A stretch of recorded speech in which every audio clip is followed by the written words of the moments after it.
NASCAR making history this weekend, racing for the first time ever at Circuit of the Americas. This is where it starts to get really fun. Saturday's a stacked field, man. I'm 5 past champions in the race. And they're going to definitely fight Austin Cindric for the win. Road course racing in Austin, Texas. A record 7 road course races on the schedule for the NASCAR Xfinity Series in 2021. We get our second today. There is rain in and around Austin, Texas, but right now things are fairly dry, 73 degrees. And there you see this 3.41 mile layout. And I say things are mostly dry. So NASCAR says they're going to start this race in a damp condition. They'll send all these teams out.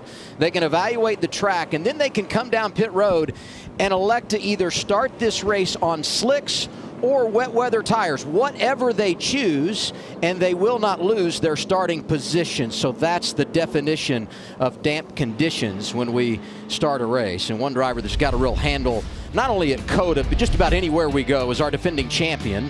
Austin is good in Austin. Yes, he is. Talking about Austin Cindric, 3 wins this season in 10 starts. You see the top 5s, all the laps led. He's been the best of the bunch, and I gotta believe he'll spend a lot of time at the front today. So let's go from the driver's seat. Austin Cindric starting 8th today. Let's dial him up. Hey, Austin Cindric, Ryan, Bubba, and Adam Alexander up in the Fox booth. You got me?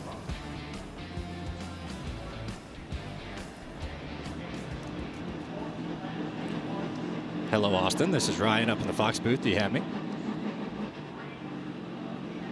Are you pressing the button? I think I am pressing the button. I don't think he wants to talk to me right now. Well, we'll try him out. Focus. Try him a little bit later. There was a reason I asked off the top who's going to take the lead over there. Well, maybe you don't want to talk to me. Maybe I need to try it. I don't know. But I think, obviously he'll be one to deal with, and 3 wins this season, come off win at Dover. Obviously, he's a great road course racer. He was super fast, in practice yesterday in the dry, and it's pretty dry here today. And he also has, some practice in the rain in the Cup car if it does rain. I think he's kind of got the best of both worlds today. Hopefully we can hear from Cindric in a moment. In the meantime, let's head down to pit road and 2 of the hardest working in the business, Regan Smith and Jamie Little. Let's start things off with Regan. Hey, Regan. Well, good afternoon, Adam. And right now, I want to bring up AJ Almeniger for just a second. Somebody who has been so incredibly good when it comes to the road courses. We think about him. We think about road racing. There you see him. Born in Los Gatos, California. He has been on road courses his whole career, 24 Hours at Daytona, 4 wins in the Xfinity Series, a Cup win at Watkins Glen, has made a career out of road racing. There you see, married his new wife, Tara, of 2019. Busy things going on for AJ.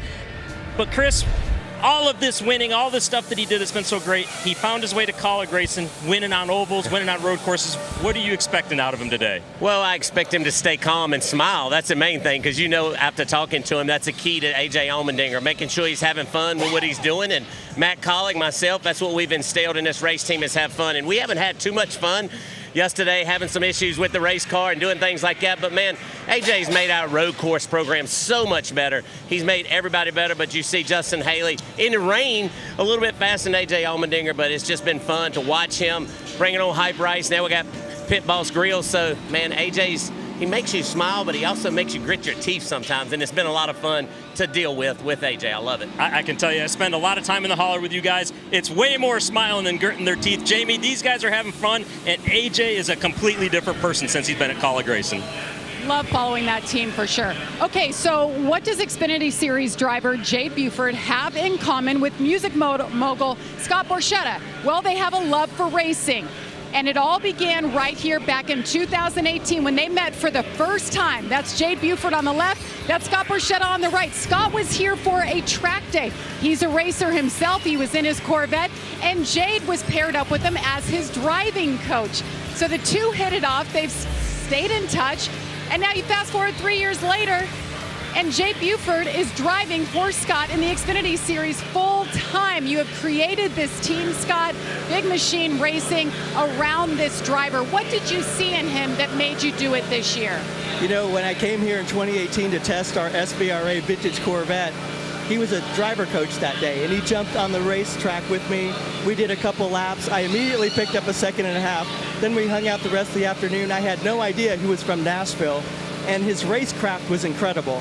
And even though he had never done a circle track race in his life, the more we hung out, he started doing the enduro races with me at the vintage stuff. We were undefeated with our Corvette when he and I have driven together. And I'm like, you know what? This guy deserves a shot. You know, so many great young race drivers don't get that shot. And I thought, you know what? He's got all the right stuff. We can teach him how to just turn left and not turn right. So today he gets to do both. He's a road track warrior, and we're really excited. But I think Jade Buford really has, you know, I'm in the business of talent, and I think Jade has all the right stuff. Well, thanks and welcome to the Xfinity Series. It's been a lot of fun to see you guys as you continue to grow each week.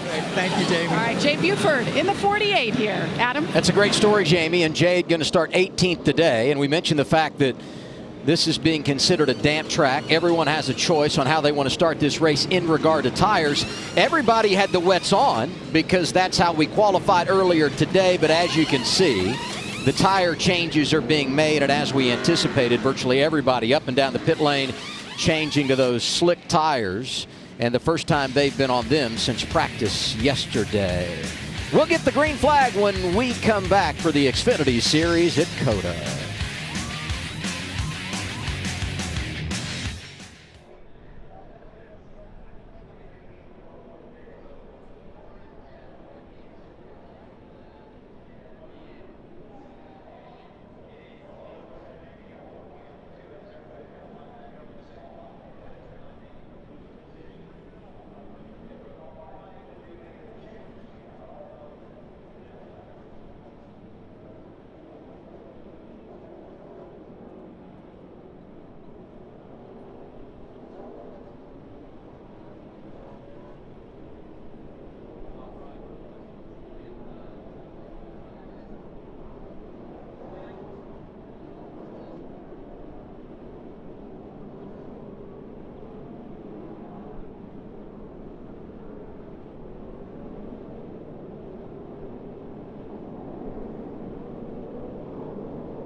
All set up for part two of our NASCAR triple header this weekend from Austin, Texas, Circuit of the Americas.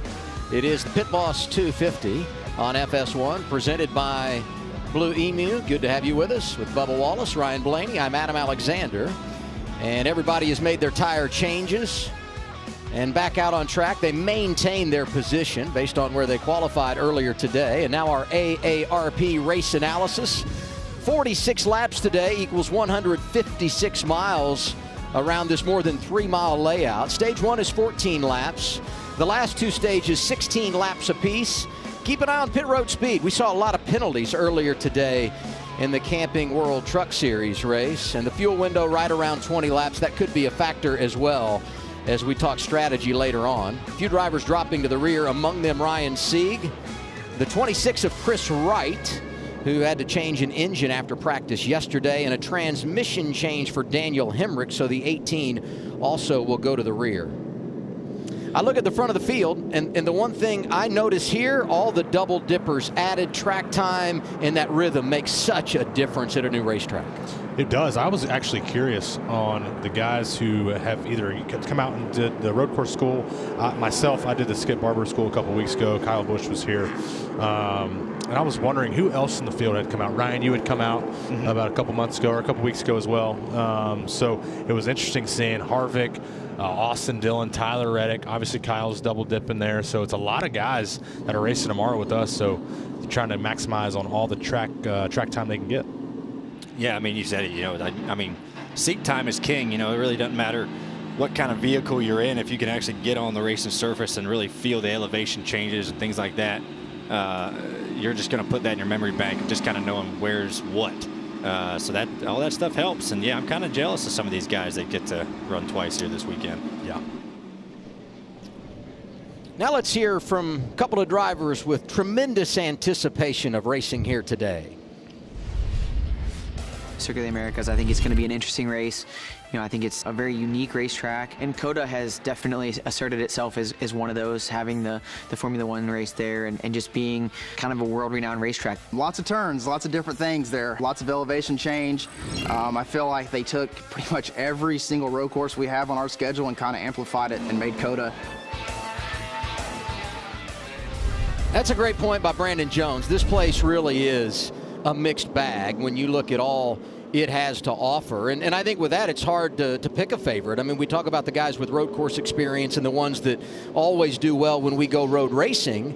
But does that equal success here? And we'll find out as the day goes on. You know, the one defining thing about COTA is the elevation change from turn 20 up the hill to turn 1, 133 feet. What's that feel like in a race car? Almost borderline like a race car, especially that view right there we just gave the fans watching on TV. I mean, you're going up a hill, a great braking zone. You really can use the track to help slow the car down as well.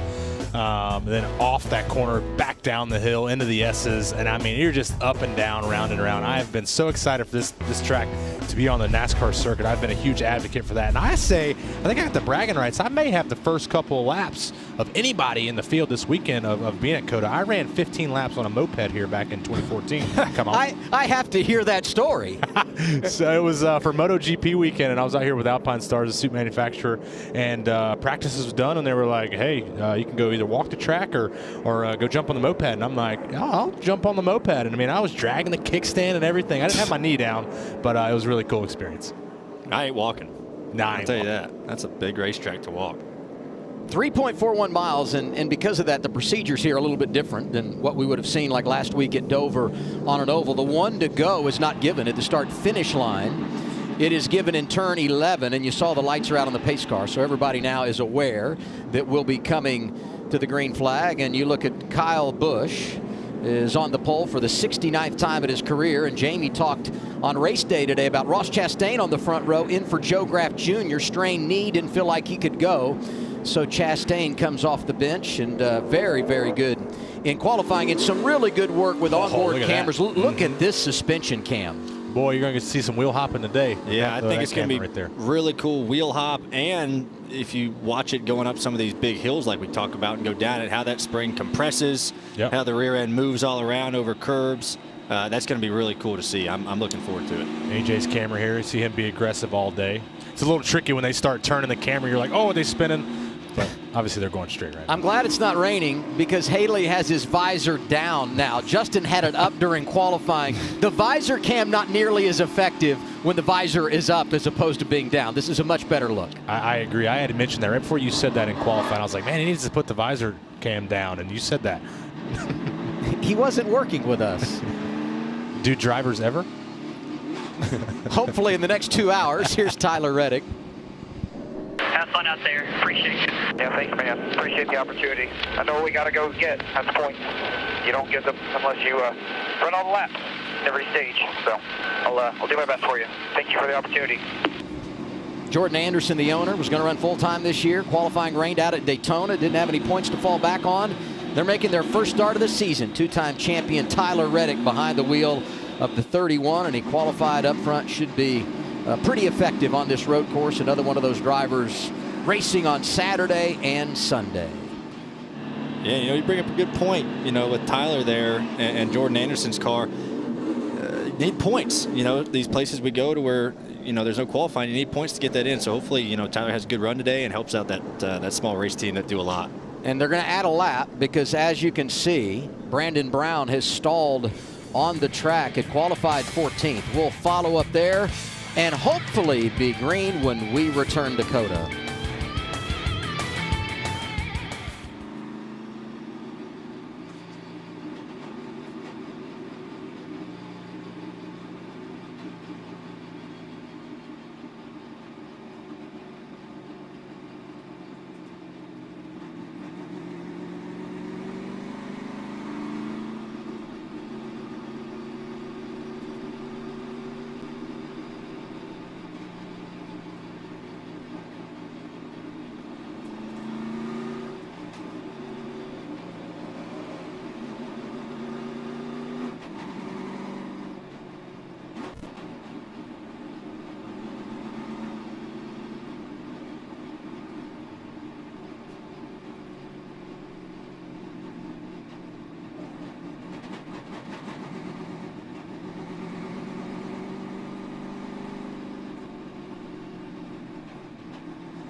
For tomorrow's Cup race, enter Clint's Fox Bet Super 6 Stage 2 contest for your chance to win $10,000 of Clint Boyer's money.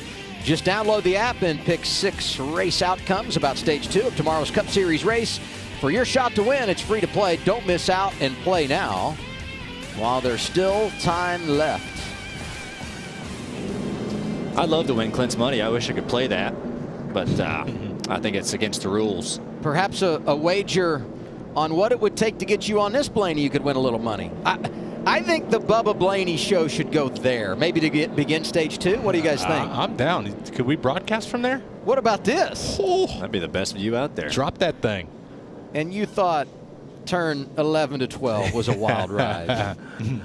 I love just the activities they have around the track for the fans. One, it's great to have the fans back, but just all the activities around the track that they can partake in is really cool. And that's a great shot too. That was from the top of the tower. There's a massive tower that you can walk up on in the infield. That is probably the best view in the house. You can see pretty much the whole racetrack, I'd guess. And that's up there.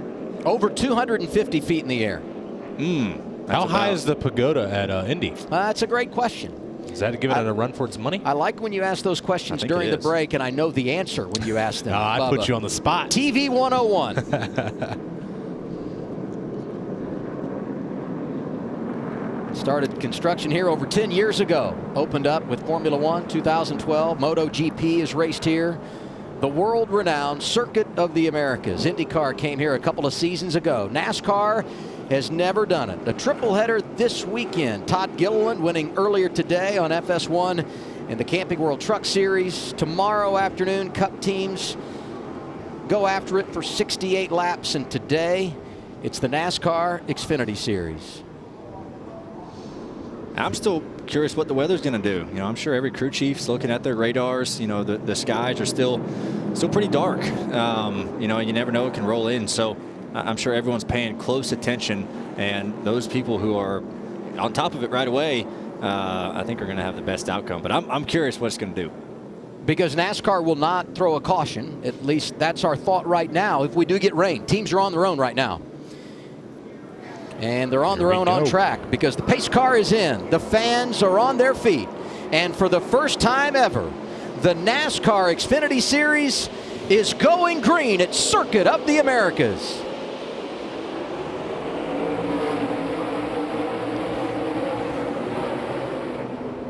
Watch the wet spots with the slicks. Noah Gragson powering in that outside lane. He had a problem in turn 1 during qualifying. Might have got a little overzealous there because there's still some wet spots. You know, you could see it, like Bubba said. You got to watch that. When you have slicks like this, obviously they're great in the dry, but you have those little puddles, and they'll just all of a sudden lose grip. And now the S's look pretty dry, so it's nice. We got one car off there. Who's that? Ross? That's the 07 of Ross Chastain, and he went on the wrong side of the turtles. Now we'll see how they officiate this. But the plan was going to the weekend, you get out of bounds on the turtles, pass through penalty, and we just received word from NASCAR, pass through for Ross Chastain, tough break after starting on the front row. Yeah, that's tough. We were all curious about how they would officiate that and how they would call that. And we actually raised awareness in our driver's chat, and they were like, hey, basically just stay on the right side of the track and we won't have to make that call. This is turn 11, the hairpin at the far end of the racetrack, and then they hammer down all the way to turn 12, and you are screaming down this straightaway. So fast down this back stretch, and I got to experience that when we did the road course school. But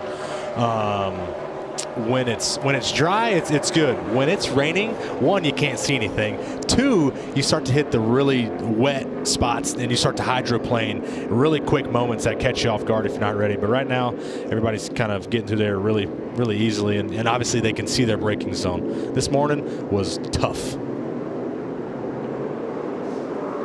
A.J. Allmendinger started 7th. He's up to 2nd behind Kyle Busch. On board Austin Cindric. He qualified 8th and picks up a position here on Alex LeBay. What I noticed right there, obviously we know that tire wear is going to be an issue. Track might be new, like 7 years old, but man, this place is wore out. It is bumpy, and tire wear is already an issue. I just heard, the 22 there of Austin Cindric short shift just to try to keep some life in those tires because this is a long race. It's still lap 1. I feel like, man, damn, it's only lap 1. I feel like they've already ran 2. Well, like Bubba was saying, you look at the surface, and in certain corners you'll see the surface change colors, like on the front stretch and then up the hill. That's just a newer paved area. So there's a handful of corners that are a little bit more recently paved than others. This place has been repaved multiple times. Has already? Yeah. Not the whole sections like you were talking about. Yeah. So it kind of gets tricky like that. You'll have some corners that are really worn out and slippery, but other corners have a lot more grip, and that's kind of that change in color of the asphalt. How much of the early part of this race is just feeling it out because you're back on the dries and there are some damp spots out there? Well, I think for these guys, they got to practice in the dry. And so yesterday they got a good rhythm in. Majority of them did, I feel like. This morning with qualifying was a little bit different, and they were like, looking at the forecast, hoping that it would dry out, which they're back in their kind of comfort zone right now. But I tell you, I'd love for it to rain on Sunday. Hey, and how about this? Ross Chastain came down pit road, and I saw him here from our booth on the front straightaway, and I thought, well, he's doing his pass-through. They turned left, went to the garage, mechanical issues. Oh, no. Boy, that's a tough break right there, Regan. Adam, he just turned past me going right into the garage. As you see right now, he broke an axle. So I'm not sure if that happened when we went off course, broke it, or where that took place at. Broken axle for Ross Chastain. Unbelievable. Wow. Day's done early. You know, Bobby Dotter and that entire team have worked so hard to keep things going in the right direction. And you hate that Joe Graff Jr. was unable to go today. But I got to tell you, I thought what an opportunity for this race team with Ross Chastain in there, and they qualify up front and out early. Tough break. Just when you feel like things are going right, you have this happen. Hey, that's racing. It humbles you very quick. No, axles, they're pretty... You can break them pretty easy. I've broken a couple axles, not even on road courses. I've broken some just getting dropped off the jack on a pit stop. So they're really finicky, and I like to see, you know, if Ross kind of hit a turtle maybe when he got off the racetrack or jumped something hard and came down really rough. Because how lightweight, you know, people try to run axles now, that you're kind of suffering strength for weight, and it's interesting how teams kind of jockey that. Great battle here for fourth or third, really. 17, Cole Custer, 7 of Justin Allgaier, and then Haley's just licking his chops. He's like, all right, who's going to mess up, take each other out? Let me scoot on by. Ooh, Cole Custer gets in a little bit hot, opens the door for Haley. Custer is aggressive, though, and he's not going to give that spot. Oh, he did. Prove me wrong. I'm sorry. Well, this is where you have to figure it out, right? Because you're heading to the S's, and this is where we saw him get, you know, too wide, and that's where Ross got off track. Hey, I want to fly this drone. Can we make that happen one day? I want to. That's where I want to commentate from. I'd crash it. Last year, Boyer said over and over when he was doing these Xfinity broadcasts, I want to fly the drone. Now Bubba says, give me my opportunity. I got a couple drones at the house. I feel like I'd do all right. You're an experienced flyer. Maybe. Maybe. I've crashed it a couple times, too. What do you think about AJ hanging with Kyle here? He's not letting the 18 get away. I think it's more of, what do you think about Kyle being able to hold off AJ? That's Obviously, a good point. we know AJ's a road course ringer. Yeah, I mean, you knew AJ was going to be good. He's obviously really fast, and Kaulig does a good job of preparing 3 really good cars. You know, 3 of their cars in the top 10. I'll be very curious to see, you know, how Kyle Busch, Almeniger race with each other today. I'm sure Cindric's going to get up in there. It's going to be a really good race, but this battle for the lead is heating up very quick. We're only 3.5 laps into this thing. The other thing is managing these tires, right? I mean, you guys talked about the wear, and I wonder what the balance is here. I mean, is Kyle pushing his stuff to hold him off? Is AJ wearing out his tires, trying to keep the pressure on? And where does that sort out over the course of the long haul? And, you know, back behind them, Allgaier, we saw that battle, is up to third. He's having a good start to this race. 3-time road course winner is the driver out of Illinois. Yeah, I think, you know, obviously Kyle and AJ, they're no slouches. They obviously have gotten it done on road courses before. So I think AJ may be trying to just push Kyle to his limits just a little bit, just to see where he's at, but also to feel out, you know, how his car is reacting, because, again, qualified in the rain. Now we're racing when it's dry, so it's like, okay, what's a feel for it? It looks like Kyle got a really good run off turn 20 there. So it's like, okay, here's some adjustments we can make for later in the race. So testing out the limits. Jamie, it's been fun up front so far. Yes, it has. So Kyle Busch, I talked to his crew chief, Chris Gale, after practice, and he said their car was good. They only got 7 consecutive laps, but they had a really good indication. And one thing they said is how reality versus onboard, doing the iRacing, doing the sim, and how there were places on this track that were actually better than online. So that helped this team. They were really optimistic coming in, but anytime you have Kyle Busch behind the wheel, it's optimism, and he's very quiet right now on the radio.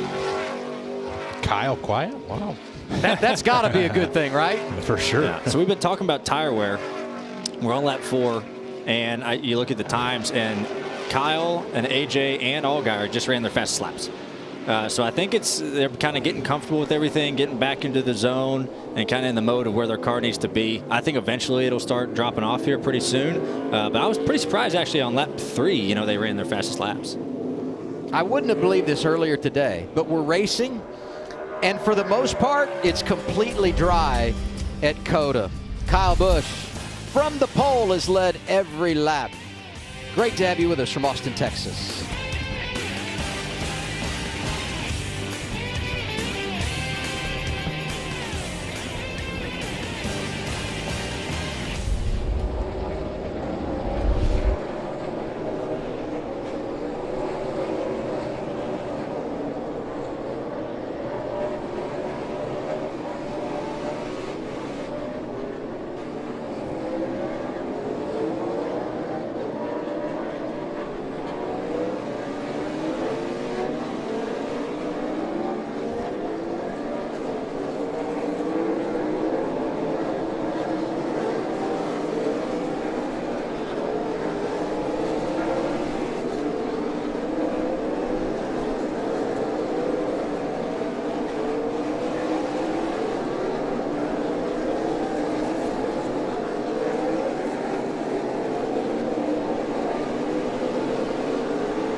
Circuit of the Americas hosting the 11th race of the year for the NASCAR Xfinity Series. It's the Pit Boss 250 presented by Blue Emu. And there is a reason why NASCAR said when we start this race, we consider the track damp. The 8 is Miguel Paludo. Watch this water come up off this puddle. There it is right there. Locks the rears up. And he wheel hop. Look at that. That's where we need that rear suspension camera. So he hit the water, got loose, and when he hit the water and lost all that grip, he started wheel hopping. So it was like two terrible things that could happen. That's how careful you need to be. There's a lot of grip out there, but there's little puddles. They'll still get up and bite you. Hey, what about that 18 this year, though? I mean, Miguel was top 10 on the road course at Daytona, but Josh Berry has been outstanding when he's been driving that car. Yeah, Josh has done a really good job, and I think a lot of us diehard, like in our hearts, are racers, and we get his story and his passion behind it, and how close he's been with Junior for his entire career. So to finally see him get that shot and to get the job done at Martinsville was incredible to see. And I know I shot him a text after the race, congratulating him, and all of us, I'm pulling for him for sure, just to see him do good and get that big shot for sure. Hey, there's your golf buddy, Daniel Hemrick. Transmission change from the back to the top 20. That's about right. He usually shanks one or two off the first couple tee boxes. Then he starts to reel it in and takes our money. So that's it. He's about right on par. You start wagering after that, right? That's right. That's right. A couple breakfast balls. That's it. Yeah, I'm sure Daniel will be happy, to get some laps, see what his car's doing. Got a chance to pass some people. He'll have the stage end here in about 8 laps, get a reset, catch back up, and then go at it again. And there's Brandon Brown. They got it going, but they're behind the 8 ball early, Regan. Well, they are behind the 8 ball, Adam. They were able to get it going as the field took the green flag, though, so that was the good news for them. Unfortunately, an alternator wire on that car went bad. They were able to swap it out very quick. Have to see if he can recover as the day goes on here. Something like that related to all the weather we've had here, do you think, the wet conditions, or maybe not? What do you think on that? I definitely wouldn't doubt it. It's with the no right side window in these cars. The same with our Cup cars. A lot of water can get in there. So these things aren't made to kind of be completely sealed up. We rarely race in the rain when it's on a road course, and I could definitely see water maybe getting in that wire and kind of shorten it out. And luckily they were able to find the problem and be able to fix it before the race got started. The one thing I would say, though, I mean, you certainly don't want to be 35th next to last 6 laps in, but because of the length of this track, you don't lose a lap. You can get off sequence on strategy, and so you're really, you got to go pretty deep and have a major problem before you're truly out of the game at a place like COTA. Yeah, for sure. I think, looking at his situation, like Ryan said, luckily they caught it early. And then you bring up a good point, strategy. They could pit here right before the stage ends and then stay out on the next one. But it's just so hard, like we talked about earlier, with the tire management and what you do in those scenarios. So definitely got to be on top of it as we look at the 5 of Harvick here going the inside of LeBay, using the water a little bit, and it's stuck this time. So good pass for Harvick there. Harvick now 9th and not too far behind Harrison Burton and Tyler Reddick. I'll be curious to see as this race goes on. We noticed some stuff in the truck race. Pretty much it was raining a lot, but they were using more runoffs than I thought, than we used in practice. And then, trucks and Xfinity cars practiced that. A lot of the runoffs they were using, one off 16, a little bit off of 11, off 19. They were all the way over the paint. And I feel like there's speed there, and I think just getting laps gets you more comfortable with that. So that's just neat. Something I've been seeing of people maybe using a little bit more inside curves and then using a lot of the runoff on exit just to carry momentum, especially as the tires are starting to go away. Be honest, when you're watching today's race, how much of it is, I want to do a good job for FS1, and how much of it is making mental notes and preparation for tomorrow? I'm not even listening to you. I'm studying. Okay, listen to throttle points, braking points. Where's he shifting at? Okay, he shifted right there. Back down to first. Okay, yeah, I have no idea what you're talking about, Adam. Well, Andy Lally was in the booth for the Camping World Truck Series race with Vince and Michael earlier, and he had to be careful. I mean, he did a great job analyzing, but because he's in this race, you see him right there in the 23, he didn't want to show his hand. And Harvick admitted to Jamie on race day, I love listening to Andy. He was helping all of us out. He's such a good road racer and trying to find his way into the top 10 here. I asked him before when he walked out. I was like, hey, did you learn anything? He was like, yep, have a good day. And I'm like, hey, I needed to know what you learned. Come on now. We're not racing against you today. Yeah, share the knowledge. I had at least 15 texts this week from all of our folks at NASCAR on Fox. Do you have Andy's number, by the way? I'd like to talk to him. I don't doubt that. Look at him up in the top 12 here. Good run for him. Obviously, ton of experience. What, 5-time Rolex winner at Daytona, right? Yeah, in his class, absolutely. That's crazy. So good to see him out here running up front, giving that team a good run. It's a lot of Rolexes. A lot of Rolexes. A.J. Allmendinger is still second, but over 2 seconds behind Kyle Busch. You're basically matching the 54 here everywhere, bud. You're getting him a little bit further than him, and he's getting just a little bit better drive off. Looks about even lap times right here. Just like he's able to do things that I can't, front and rear a little bit. That's good feedback because you obviously want to know, we got the crew member inside the window. Jamie, what's going on? Yeah, trouble for Daniel Hemrick was 18th, had to bring it down. Something is wrong with the shifter, and that's why his pit crew members reaching through the right side window trying to fix it for him. You guys know how important it is, how many times you're shifting on this racetrack to be comfortable in your shifts.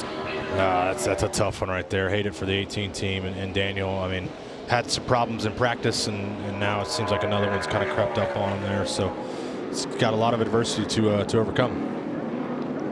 He's got 8 runner-up finishes in his career, hasn't won yet. One of those runner-ups coming on a road course. And working with Dave Rogers on the pit box, who's won some races over the years, both at the Cup and Xfinity level on the road. As we watch the battle for 12th, the 8 is Paludo, 36th, Alex LeBay. Man, it's cool to see Miguel Paludo back in NASCAR. You know, Bubba, doubt. you and I raced with him in trucks. The nicest guy. Nicest guy ever. Good Yeah. family. And it's cool to see him back.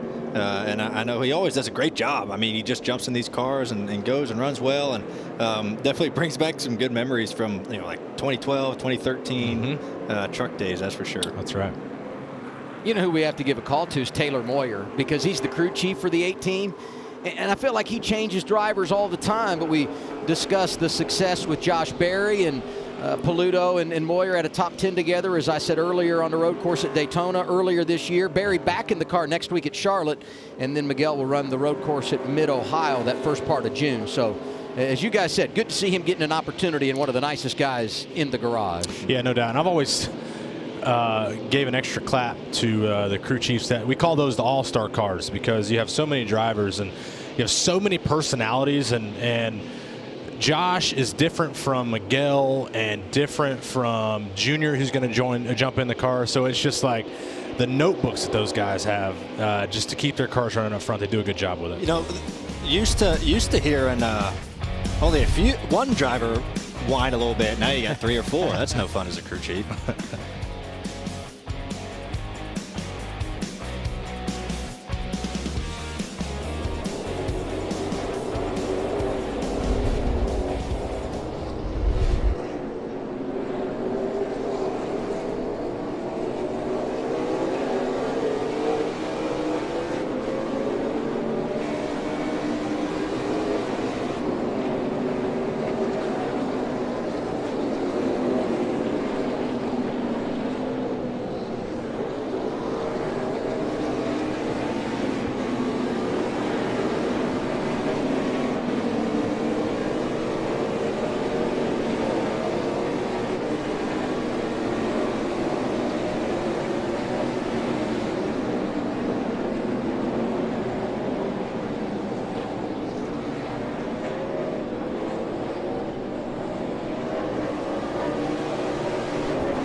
5 laps to go, stage 1 for the NASCAR Xfinity Series. It's Circuit of the Americas. Kyle Busch started on the pole, led every lap today. Almeniger is second, Allgaier is third.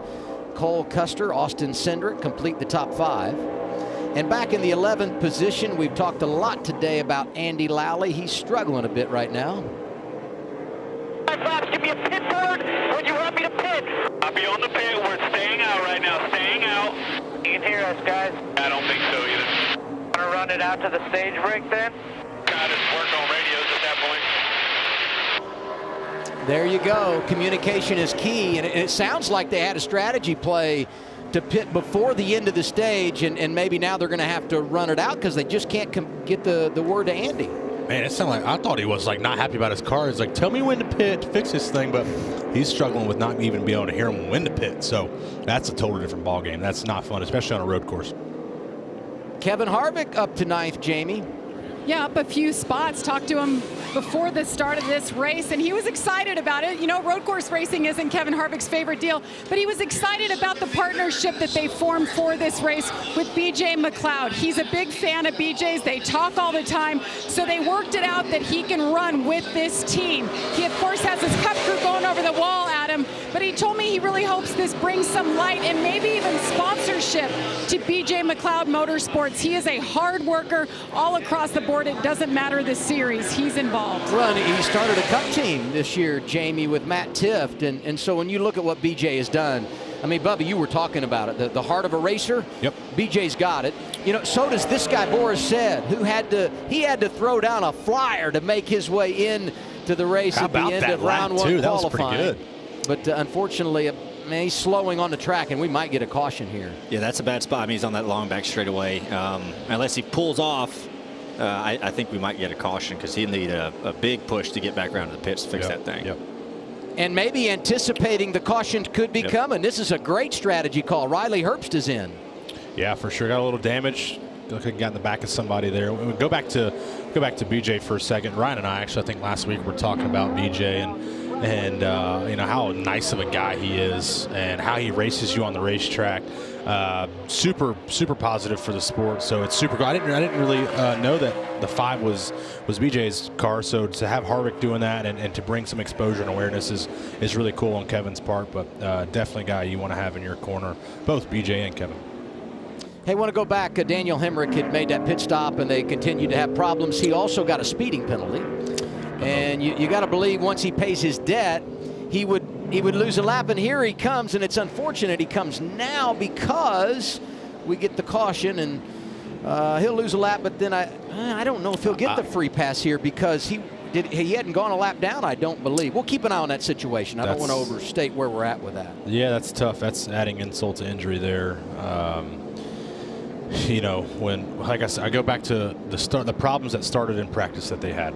It's like, all right, you know, we got that out of the way, but it's still there. You know, when you have another issue go wrong, it's like, okay, now we've had 2 issues, so the frustration starts to build. Then you see speeding on pit road. It's just like, all right, we need to reset here, level set our mindset here, and go back and regroup. So opposite ends of the spectrum. We talk about the problems for Hemrick. Meanwhile, his teammate Kyle Busch has dominated the early portion of this race. It's interesting when you look at that 54 and what they've done on road courses this year. The 18-year-old Ty Gibbs winning in his first ever series start at Daytona on the road course. And the old champ, the all-time wins leader, Kyle Busch, getting it done in the race today.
Tonight, MLB is back on Fox, headlined by an interleague showdown between the Red Sox and Phillies, or it's two of the greatest rivalries in baseball.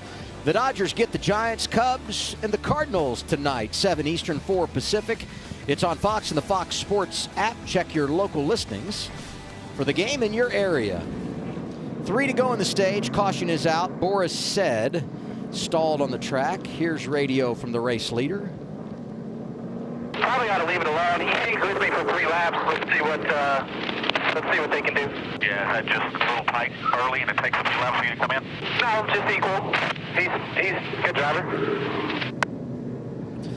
10-4. Seemed like they're going to leave it alone. I mean, you saw Kyle start to stretch his lead out there on AJ as the laps got on tires. If I'm probably coming here.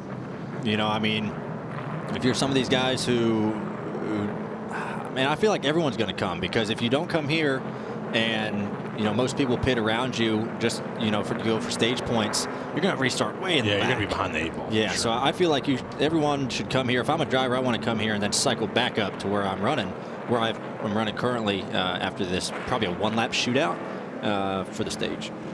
I want to go back to what Riley Herbst did. You know, they pitted. I've got to believe, and we'll get a follow-up on this, but I got to believe the call was to bring him down. Richard Boswell said, the yellow might be coming, pit, right? Because, you know, if everybody pits after you, then you'll cycle through to the lead. And, you know, right now he's back in 30th, but because he's got his service, he could be in the catbird seat.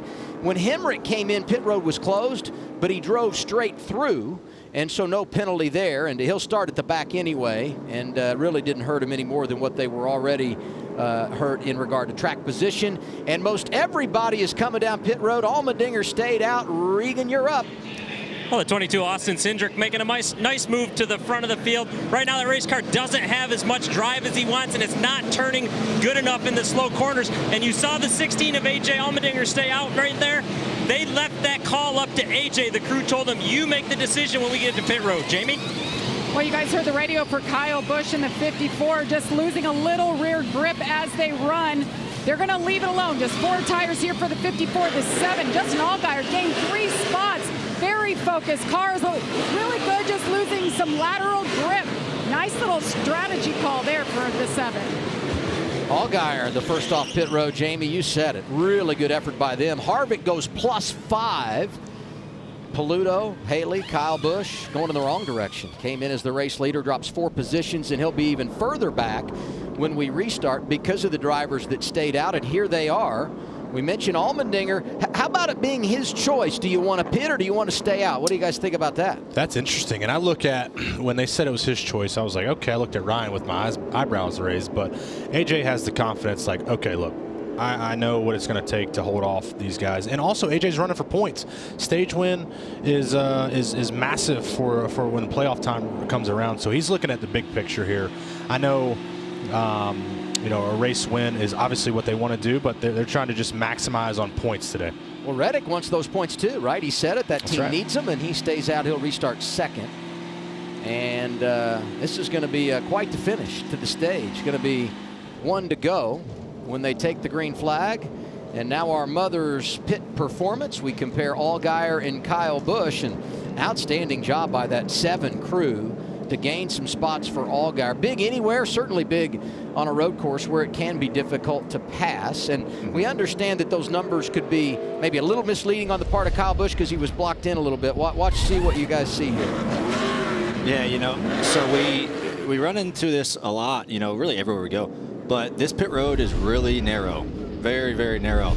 And we always run into this on road courses too. When we do have pit stops under caution, nobody goes a lap down in road course races. The tracks are so big, so you have a lot of guys on the lead lap. So everyone's coming to pit road. So that's really tough, especially if you're a front runner who got to pick, you know, a good pit stall, and then they go backwards. So then you have someone who's running, you know, probably behind you that's going to come around you. So that's a tough situation, especially with a tight pit road like this. And that's probably something that the 54 team will be dealing with most of the day. This is our Leaf Home Solutions onboard camera. Justin Haley, they had a good pit stop. That's the good news. Bad news is they took some equipment. We understand it's a wrench. We'll watch for it, but at any rate, because he took equipment from the box, he will have to drop to the rear. Can't do that.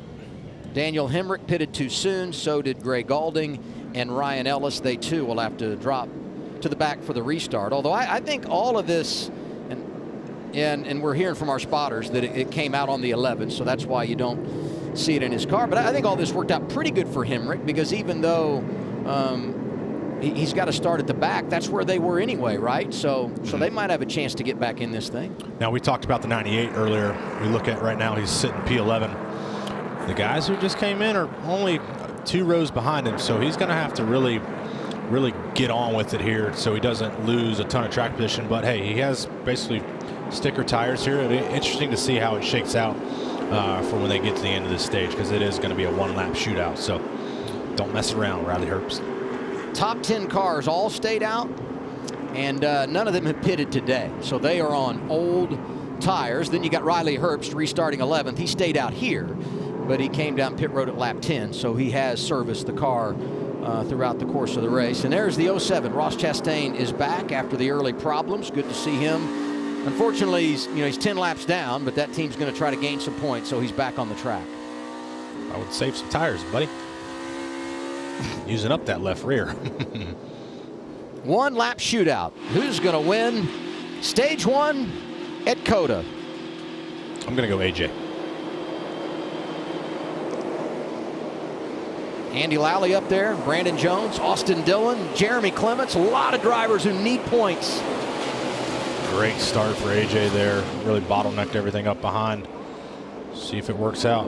Look at that, 4-5 wide into 1. That's COTA. Oh.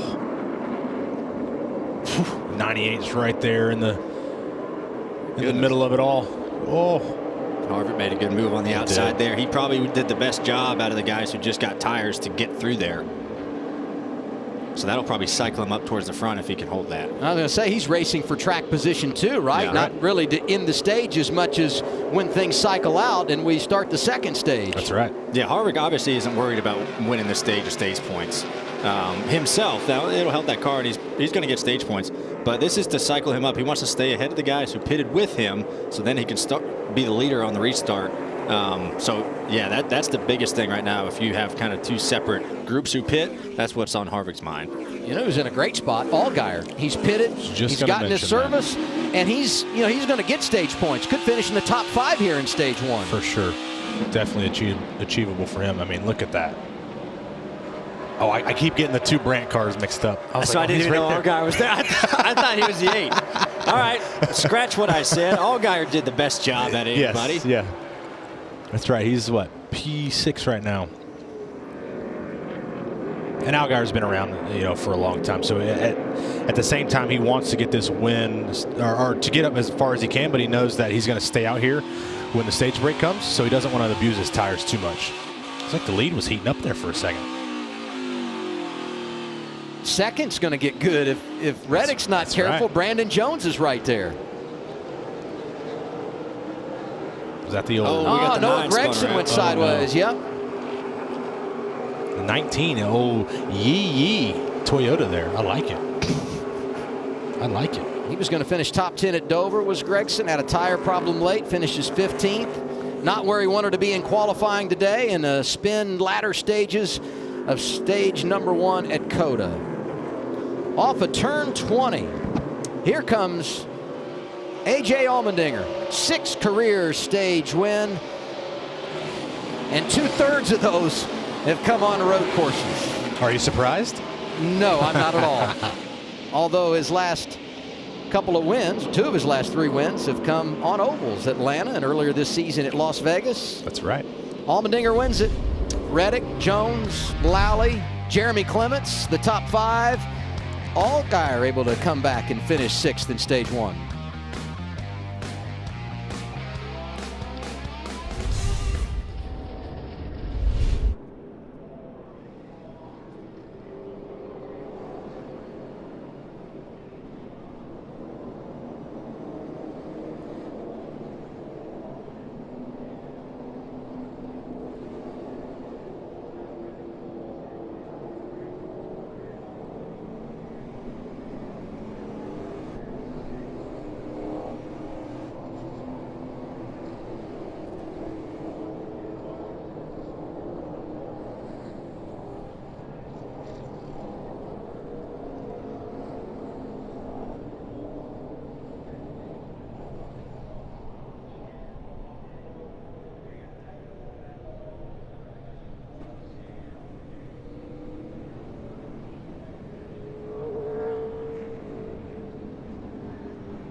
Fox NASCAR is live at Circuit of the Americas in Austin, Texas. NASCAR Xfinity Series teams. Race number 11 in 2021. It's the Pit Boss 250, presented by Blue Emu. And there is what we see of the number 9 of Noah Gragson. Spun out, final lap of the stage. He's on the hook, and he will be done. Unbelievable. It looks like there's a look at all that fluid out from underneath. What in the world had happened there? Tough break for the 9 crew for sure. This would be their 5th finish of the season outside the top 25 after winning twice a year ago. And let's not forget, I mean, you know, he's 2 weeks removed for winning the Dash for Cash $100,000 bonus for a 3rd consecutive week. So. That's very odd. I don't see the nose caved in or nothing. I wonder what happened to that car. Or maybe it was something in the rear. He's got a lot of damage on the right rear there. Yeah, I don't know. I'd like to see a replay. And well, no, you see it dripping out the front. So it's like he busted. Maybe he blew it up. I don't know. Maybe he blew it up. Pit road is open, and here come those drivers that stayed out at the end of the stage. Almendinger and everybody behind him, Regan.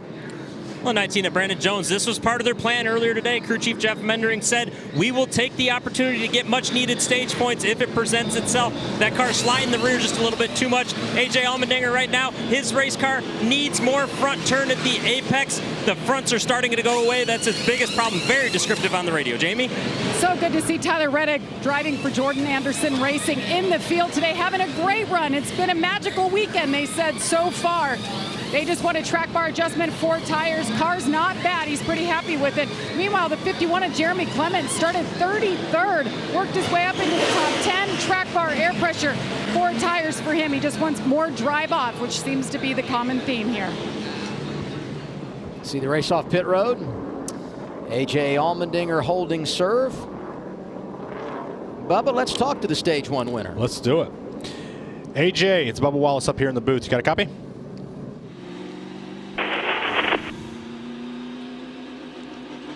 Hey, AJ, you got a copy up here? Man, we're 0 for 2. I think I should start doing driver impersonations, and you guys should just interview me because this radio thing is not working out. Oh man. Well, they might be too far away. I don't know. It may be. Or maybe we need to be like, hey, Adam Alexander up here in the booth. Can you talk? Hey, Adam, what's up? That'll be your ticket to success. Yeah. Man. We're ready for Stage 2 in Austin, Texas. Green flag when we return.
Yes. With my stain. Let's do South by Southwest. I tell you, Blaney, I mean, this is a good look for you. You know, I like how the bottom part of my hair doesn't move. I love that part. Regan's a pit reporter at the show. Did you see he had his headset on? I mean, he really looked the part, didn't he? He was living up to all expectations that we have for him. That's right. My character, I didn't sign off on that, but it's all right. Yeah, right. we never do, Bubba. just so you know, in the future, we don't get to say where they put us. Hey, let's get ready for this second stage, and I don't know what I'm more excited about. The guys at the front who had already pitted, so you got Harvick up there and Allgaier. We anticipate they will be good. Or guys like Reddick and Almeniger who just pitted, and they're going to have to drive through the field on those fresh tires. Yeah, I mean, I think one lap on these tires, I don't think it's going to make a huge difference, but it does make a difference, you know, and depending on how hard those guys went who came and got tires before the stage break, I'll be really curious to see how that all cycles out. But, you know, like AJ, I'll be interested to watch his progress through the field because he has to drive through a lot of cars who only have one lap older tires than him. Yeah, for sure. I think it's going to create excitement for everybody. So I think we got some info on the 9, Jamie. Yeah, I just caught up with Noah Gregson outside of his hauler. Well, we saw you spin around, and the next thing we knew, your day was over. What exactly happened?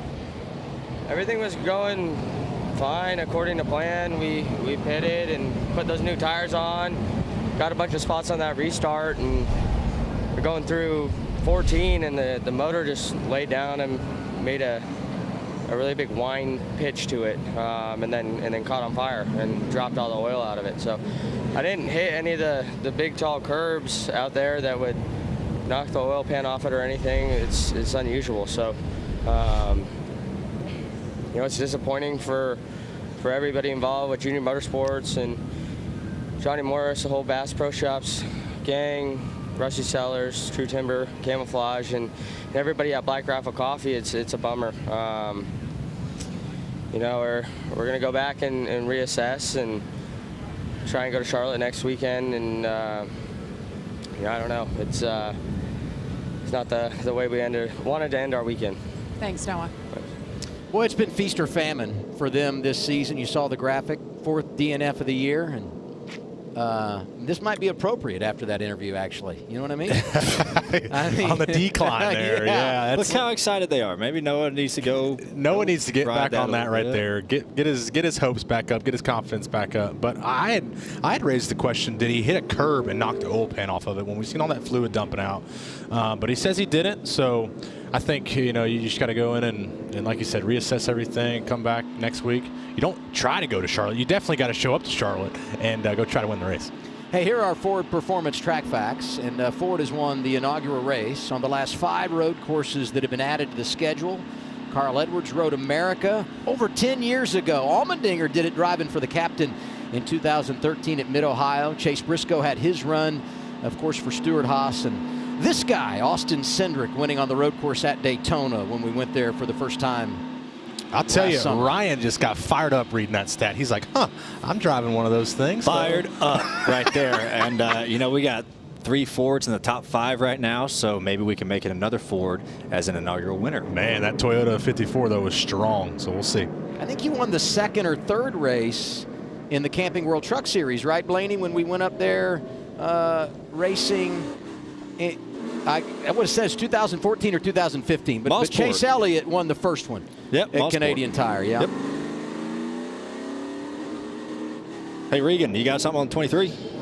Well, I do, Ryan. You're fired up about the upcoming races. He was fired up, Andy Lally, that is, just a little while ago on the radio.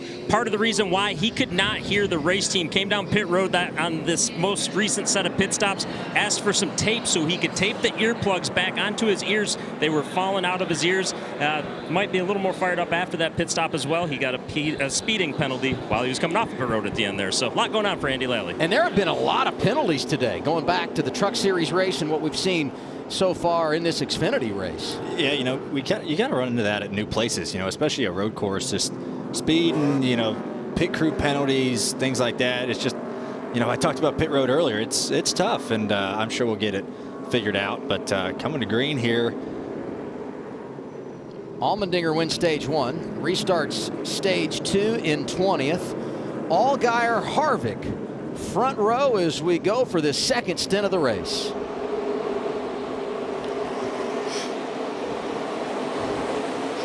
Adam, I'm so happy you saved me on that one. I ran out of things to say. Thank you for coming in for that restart. This is a team effort. Hey, thanks, man. I'm still laughing. Cindric makes a real great move. You wanted to say gutsy move, didn't you? Because that was on the edge there. He made it work, though. Oh, this is a family show, by the way. So we got, who's that, the 26 around? Chris Wright there? Yeah, Chris Wright had to start at the back today after an engine change, driving for Sam Hunt. Cindric away with the race lead. You know, we'll see the speed of that 22 car now. You know, he's got some clean air, got out front. You know, he was in 5th or 6th before in stage 1, so I'll be curious to see if they made some changes to that car, because it honestly surprised me how he wasn't able to drive up through the field. But now that he can control the pace, I'll be curious to see what Austin can do. I think the other guy to watch here is Kyle Busch, because I mean, outside of the early laps when AJ was putting pressure on him, he was able to drive away, and now he's back there in 4th, and we'll have to work with some traffic. Look at this, 3, 4 wide. Let's see, the 26. Ooh, looks like the 18 got into the back of the 26 there, turned him around. Well, you know, Brandon Jones also got some contact. Remember, he pitted, stayed out, got the points, pitted. That's why he restarted back there, and now damage on the right front for the driver out of Atlanta. Ooh, no. Right there. Oh, that's a lot of damage. Yeah, heavy right front damage for the 19, that Yee Toyota. Well, you slid that right in. And you see the left front tire up for the 26 here. I think we're going to see the 19's down too. It is. That is not a Yee moment right there. Oh. You know, it was such a great call for Brandon Jones. Regan talked about them staying out to get points. They needed them. They came in on the playoff bubble. They're kind of like Noah Gragson. The highs and the lows they've experienced both ends of the spectrum this year. And man, this is what happens when you lose the track position, right? That's exactly right. And in those moments, you look at least for me, I analyze everything that I did to put myself in that position. Could I have been better entering pit road? Could I have been better pulling into my box? Whatever the strategy was or whatever the driver had to do there, I mean, he actually stayed out. So I'm interested, how did he get in that scenario? He stayed out. Brandon Jones stayed out at the end of the stage, but they pitted when the stage was over, so it cycled him back. Gotcha. Okay. You know, that's just the product of, I mean, we've seen every single restart here in the turn 1 get 3, sometimes 4 wide, just because it's so wide. And so inviting. It's very inviting. That's a good word for it. And your arc there normally is so big, and that's the best way to do it. But if someone's just going to stick their car, you know, to the inside of you to try to get some spots, and you're going to see that a lot tomorrow, as the 26 has a lot of more trouble here with he's now overheating. It's like me pushing water. I'm hot up here. Turn the air conditioner on in the booth. Hey, we talked about Kyle Busch and where he will be on this restart. Came from 4th up to 2nd. He's fast. Hey, there's Riley Herbst. He slid back a little bit on the restart after they made that strategy play. I think it's paid off for the 98. I think they netted out positive compared to where he was running. He's running 10th right now. I think that helped him cycle up to a little bit cleaner track. It's a lot more fun when you're in the top 10 on these road courses than when you're in the kind of the beehive in the back. He's kind of in a beehive. He's currently in a beehive. But, you know, hopefully he can get out of that beehive here soon. Look who he's racing with. Hemrick. I mean, Hemrick's working on a top 10. He's had everything go wrong today. I told you, a couple shanks off the first couple tee boxes, then he starts to pull his game together. So he's finally starting to click some things off. Things are going his way. So racing tight there with the 98, gets clear and getting up to, what's that next corner? I'm still learning. Turn, what's that, 15? 13. I should know. I spun there earlier. So Hemrick into the top 10.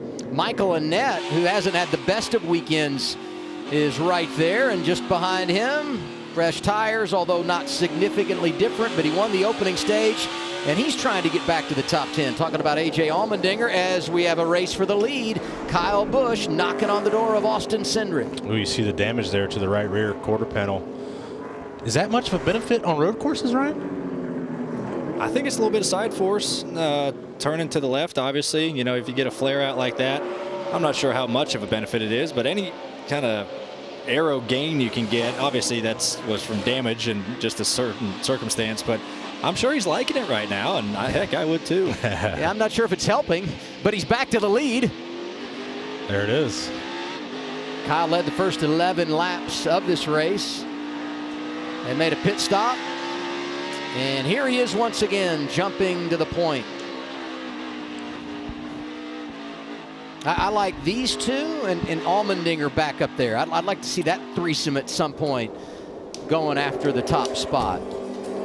Closing on the halfway point of stage 2 at COTA, and it's Kyle Busch on point.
The impact of the pandemic on youth sports has been significant, and while recovery has started in some communities, kids most in need are still on the sidelines. Visit goodsports.org to learn how you can help. Fox Sports and Good Sports restore play for at-risk youth and the programs that serve them through donations of brand new sports equipment.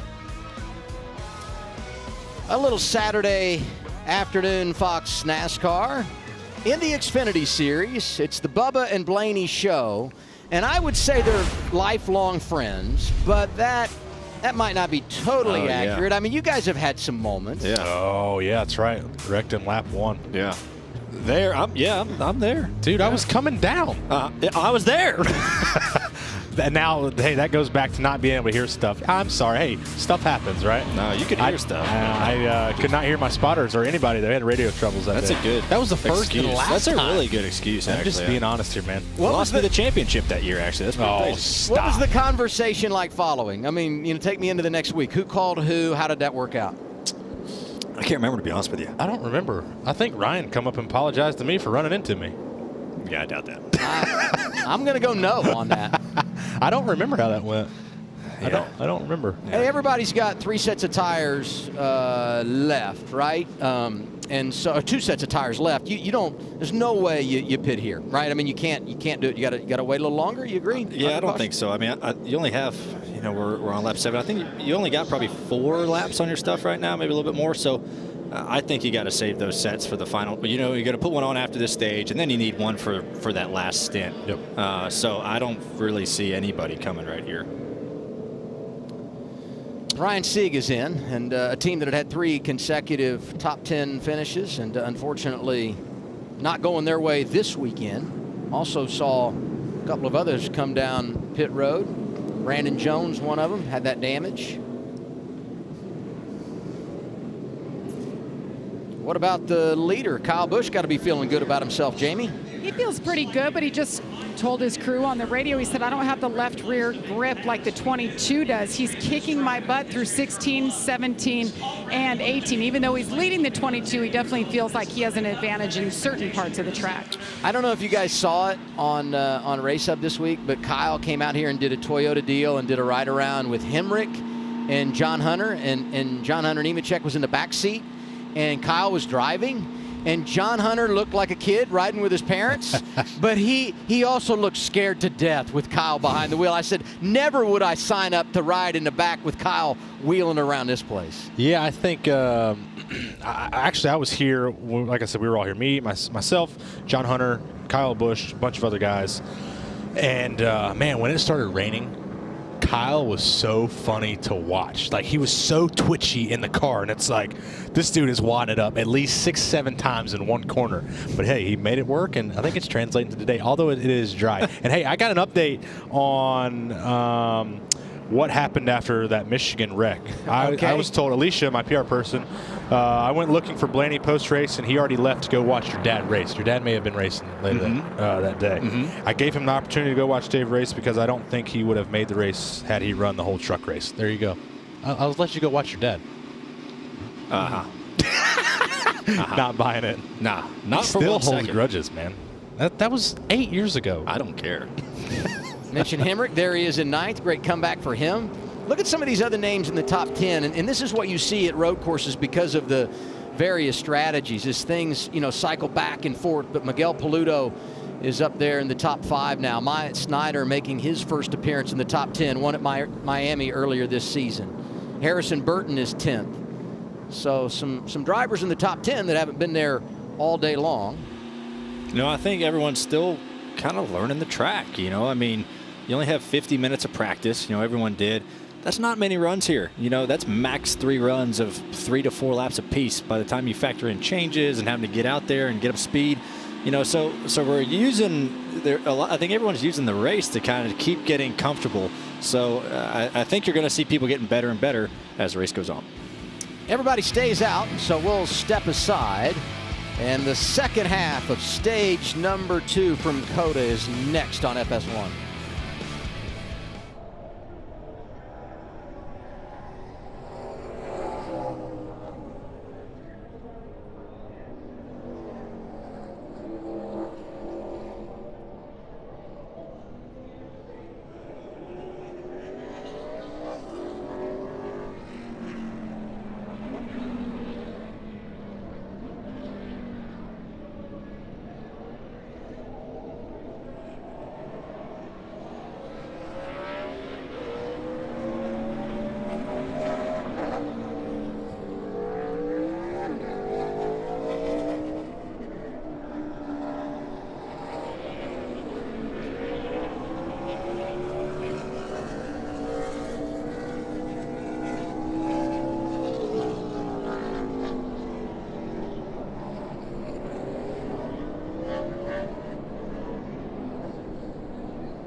Two great things about NASCAR adding COTA to the schedule. One, we get to see this awesome facility. And number two, a trip to Austin, Texas. Great town. Two Austins in the race today. Cindric is second. Yeah. And Austin Dillon is 24th. Yeah. And Bubba and Blaney signed up for the music, no doubt. Yeah, it's a great music town. Meet Boyer and Gordon went to Austin City Limits, the Moody Theater last night, and kind of checked it out. And ACL Live has been on air. Willie Nelson started it in 1975. How about that? And it was pretty cool to see. The building's been in Austin for about 10 years now, but it was cool to see all the history and hear about all the great artists and bands that have come through that joint. Man, I feel like you. I didn't even get invited. That's crazy. Glad you guys had a good time, though. Yeah, it was fun. You know, talked a lot about you. During the break, Blaney's doing Indy 500 trivia. We come back. He's dropping the knowledge on the history of music in Austin, Texas. You got it all going on over there. I have note cards. As we come to the green flag here. You going to do the restart this time, Blaney? I'll leave that one to you. All right, inside lane, Kyle Busch. Outside, Austin Cindric. They've combined to lead 16 laps today. Here we go in stage two, second half underway. Daniel Hemrick making a big three-wide move to the bottom. Looks like the 8 got in there a little hot. It almost, in those scenarios, like I don't really see a gain for the 18 there, because it puts you in such a tight spot where you don't want to run into the guy on the outside. You're pinched down on the curb. You're breaking the rear traction. So it's just like, man, it's inviting, but is there a payoff? And then there's the big runoff on exit. So you got the guys on top. They can just bail to that side, and you're bogging yourself down. I don't know if Daniel actually gained there. Right. But it's good to see that, and risk-reward thing, I guess. Too wide through the S's typically doesn't go very well, but Haley and Hemrick pulled it off. Side by side up in front of them. Cole Custer's up there. Actually, just behind him. That's Cole Custer racing on track. Oh, boy.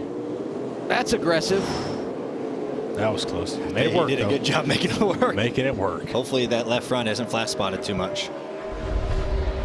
Let's go back to the restart, and here's Hemrick making his move. Yeah, look, he just climbed over the curb there. He's got, I think, the 17 on his bumper there, so he doesn't have the best of forward drive. And what Ryan was talking about, the 11, the 2 there, they all have that runoff to use, and they can gas up super early. So while you're trying not to lay off them, they're already back on the gas, a car length before you to make it, or to get out of that. Snyder and Hemrick going at it pretty good here since the restart. On board with Justin Haley, Leaf Home Solutions bringing this camera angle.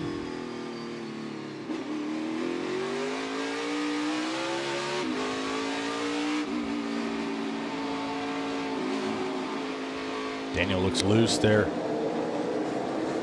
You know, Jamie had mentioned earlier about the 54. I want to call it the 18 because it has Skittles on there, but the 54 of Kyle Busch struggling through 15, 16, 17 there.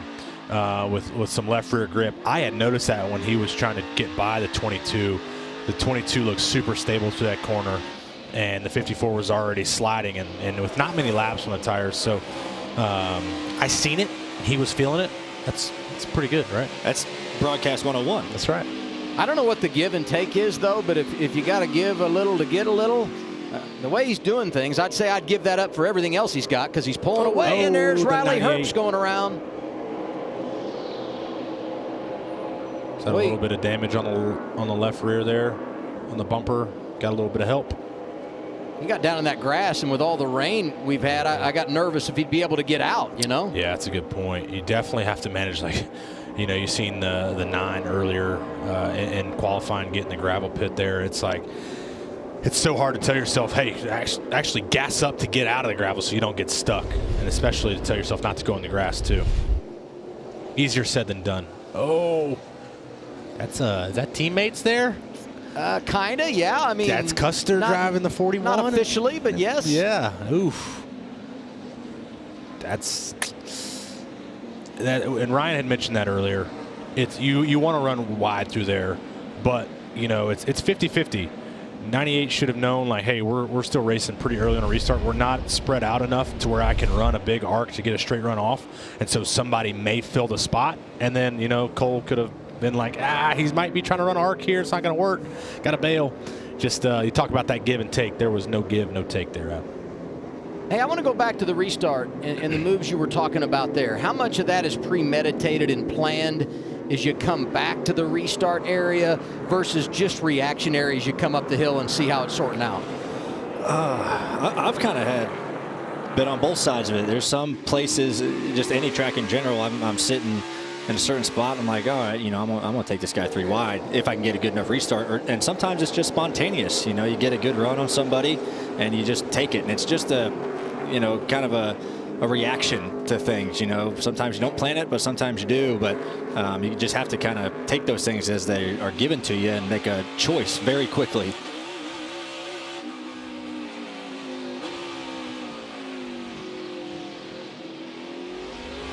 AJ hasn't made up a lot of positions since the restart after winning stage 1 and everything cycled through. No, Adam, I was actually going to mention that earlier.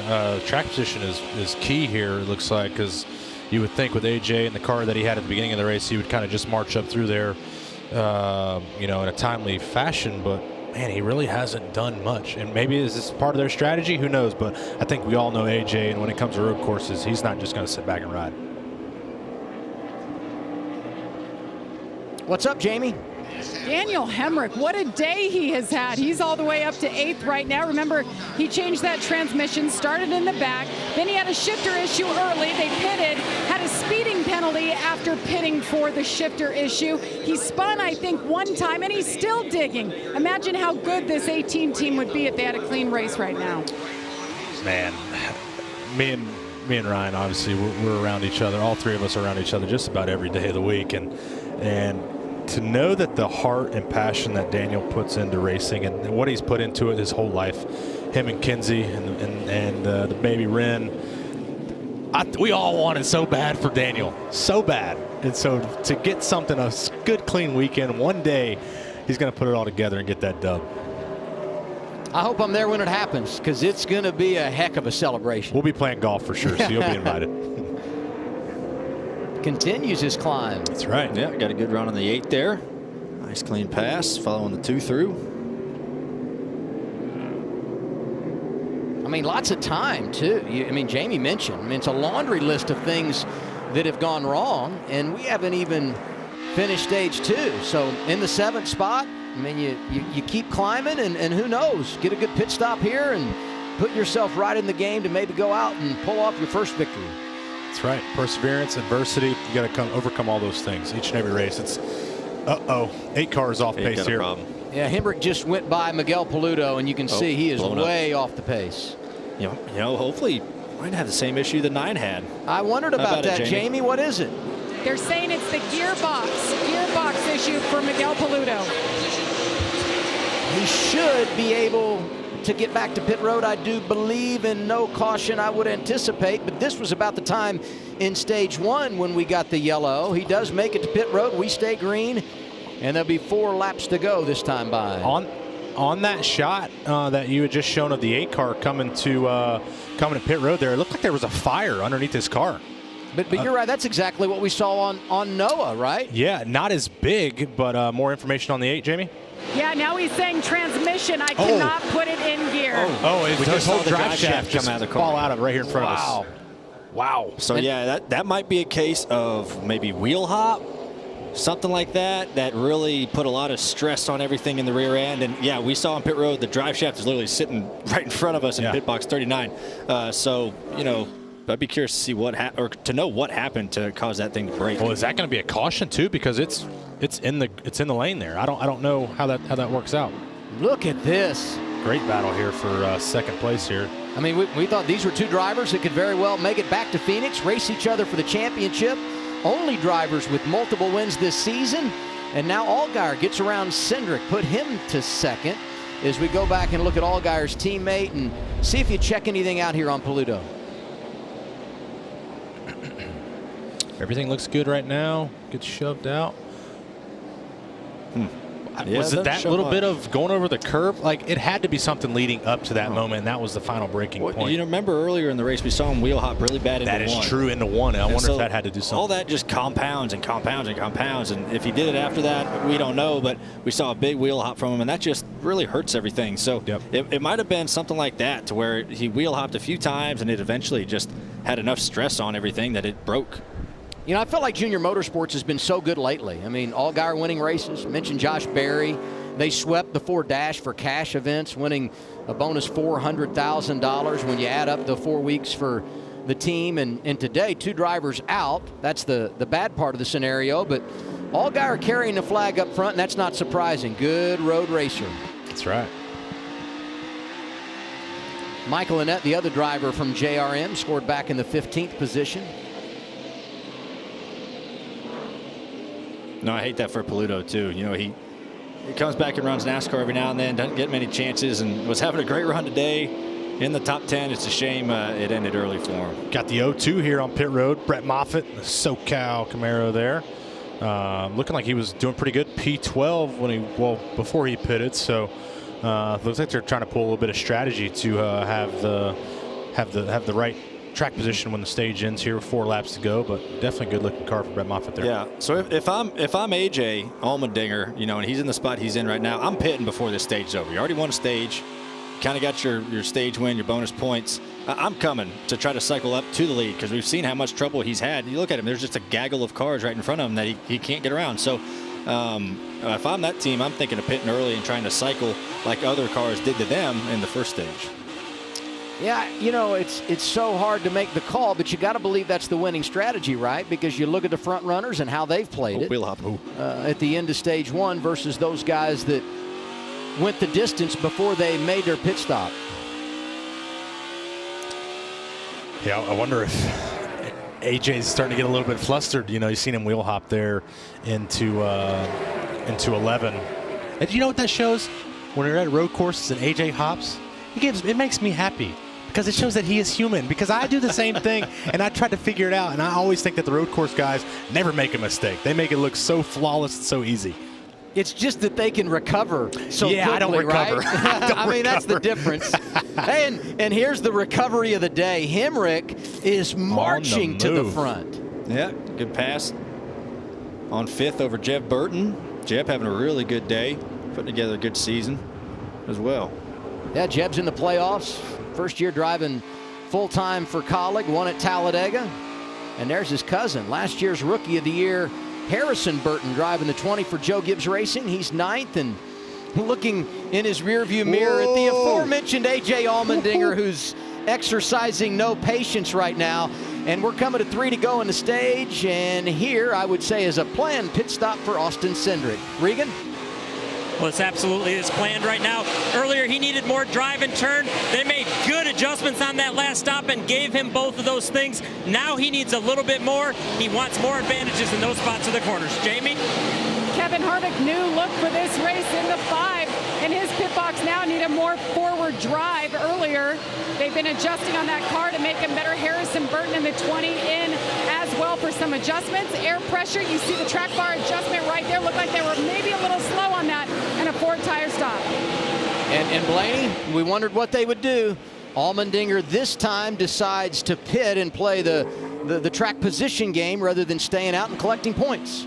Yeah, you know, I thought that was the right move for that group especially. You know, AJ was really fast, was able to, you know, challenge Kyle Busch and just couldn't do it. As we see the 11 they're trying to get to pit road. I think Harrison checks up a little bit to make sure he can get left, and the 11 didn't know he was pitting.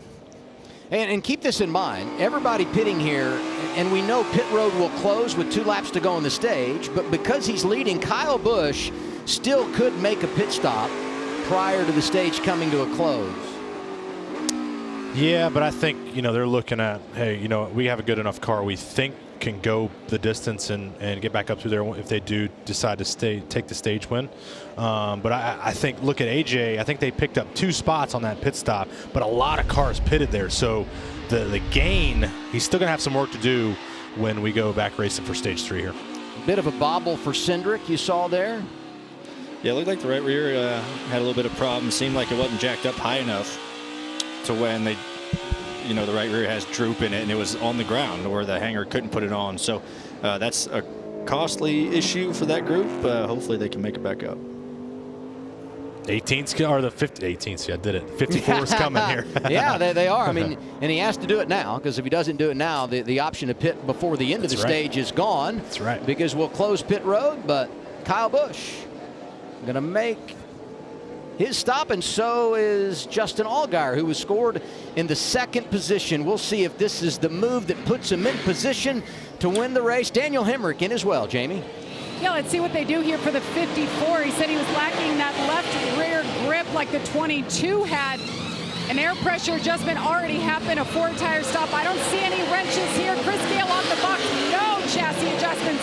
The 7 of Justin Allgaier, just a little bit tight with the front end, but overall the car's been good since the start of the race. A 4-tire stop here. He said the pace of the race has really picked up. The 18 of Daniel Hemrick fought his way back on course with everybody. He just cannot speed here. Let's see what he's got for this final stage. Cole Custer among those giving up a spot on track to come down and make a pit stop with 2 to go on the stage, and it all cycles through to this guy. Justin Haley is leading the race, and it would appear he's going to go the distance and try and win this stage. And we should remind everybody, he missed the race last week at Dover because of COVID protocols. We're glad he is back. He did get the waiver from NASCAR. He's in a great points position. So it would appear he is on his way to the playoffs at the end of the regular season. But it's nice to see him driving that 11 again this week for Colleague, and got an opportunity now to go out and win a stage. That's right. You also look at 5th place here, Jeremy Clements. You know, obviously they're fighting for points. So if he can hang on here for 2 more laps, I know he's got a hard charging Kyle Busch behind him. To get some stage points here will definitely help out their season. Jade Buford.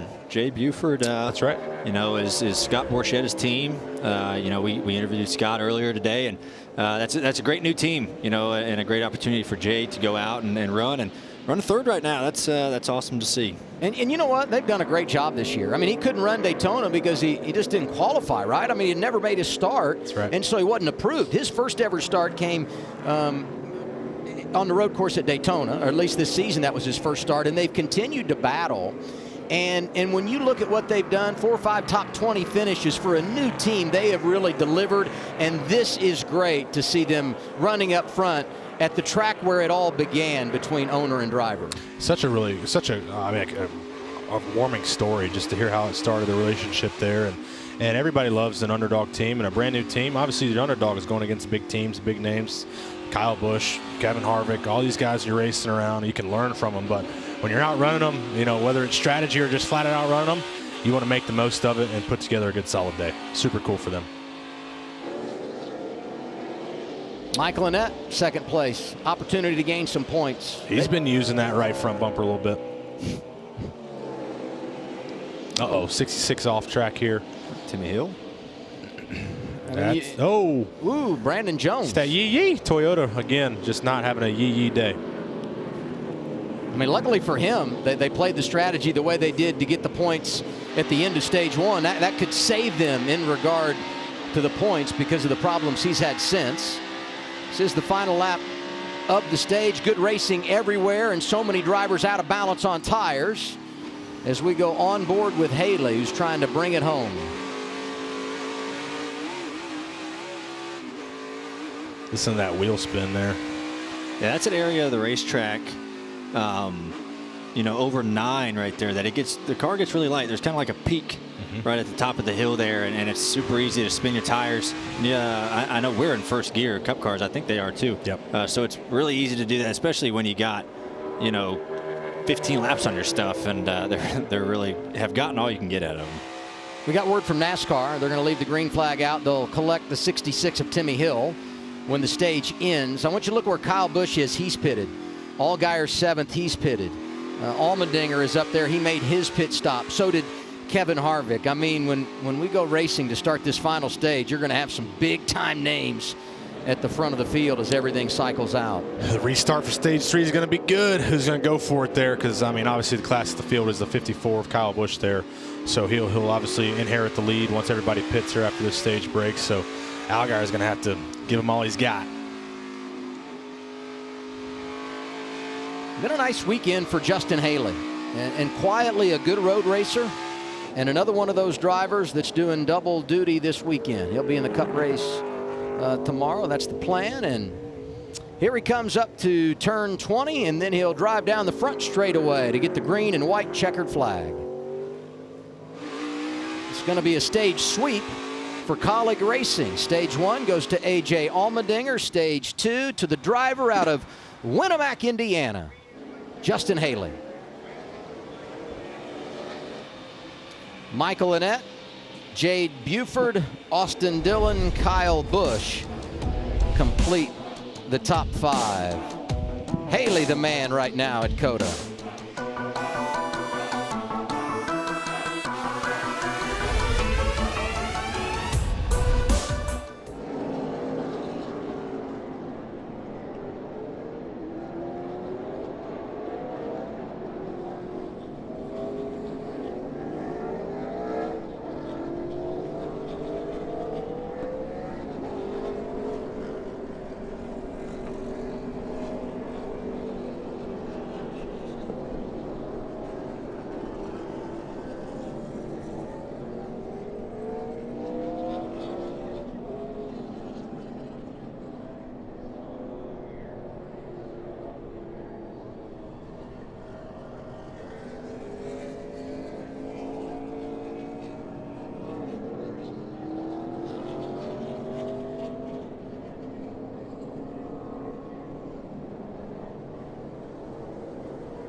Tomorrow, the best NASCAR season ever continues as the Cup Series makes its long-awaited debut at Circuit of the Americas right here in Austin, Texas. It's race day starting at 1. The green flag around 2:30 on FS1 and the Fox Sports app. Don't forget, qualifying tomorrow, the seldom-used race day qualifying session. It's on FS1 as well at 11 a.m. Eastern Time. Austin Cindric in that race tomorrow. He scored 15th in this race right now. I am not a magician. Good God. I'm sorry, but we got to be better, guys. We have to be so much better. I agree. This is what he's referring to. So Austin Copperfield. Ooh, right rear hung up again. Oh, that's what we talked about earlier. Yeah, that's right. I don't think they could get it on with the droop they have in the rears. The jack just wasn't up high enough, and yeah, you know, that's frustrating. You know, you work really hard all day, and there's just little mistakes that happen. But you know, hopefully they'll make it up. He's got plenty of time to try to get back up there. Now, I've always had this theory. You don't want that to happen, but then when the driver gets a little angry, maybe that adds speed to the car once you get back racing again. On board with Chris Wright. Looks like he's done the van for the onboard day. camera. The Sam Hunt Racing. Yep. We don't get to see the rear suspension cam anymore. Hey, wanted to give a nod to this team. I talked about it during practice yesterday. John Hunter Nemechek driving it last week for Sam Hunt. And he was on his way to a top 10 at Dover before they had problems. And we've seen Brandon Godovic driving the car this year.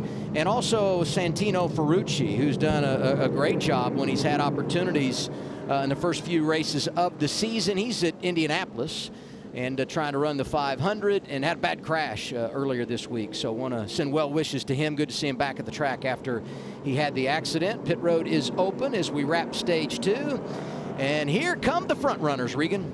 Well, Justin Haley's plan worked out perfectly to get those stage points as well as that playoff point. Right now, he's 2 free in the right-handers. Wants an adjustment for that as well as a tear-off and a drink. Michael and Ned, the same plan. They needed points as well. They're really close on the playoff cut right now. They helped his drive with the last changes, hurt him through the S's, and keep an eye on his car. He thinks he's about to lose the clutch. Jamie? Pressure's on for this 48 team. Jade Buford worked his way up to the top 3 there, saying he's a little bit tight in, a little bit loose off. We talked about this little team.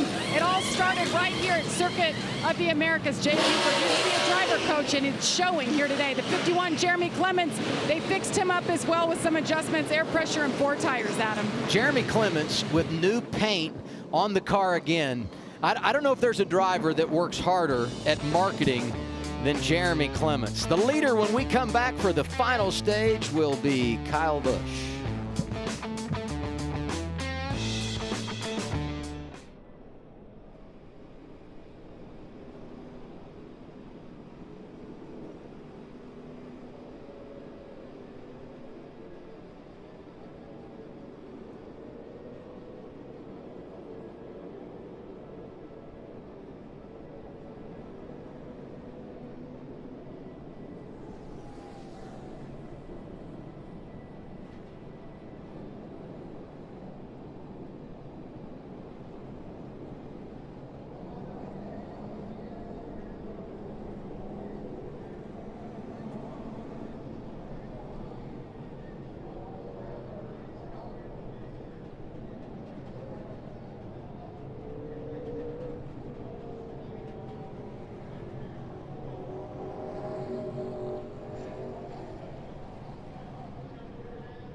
Just about time for the final stage at COTA.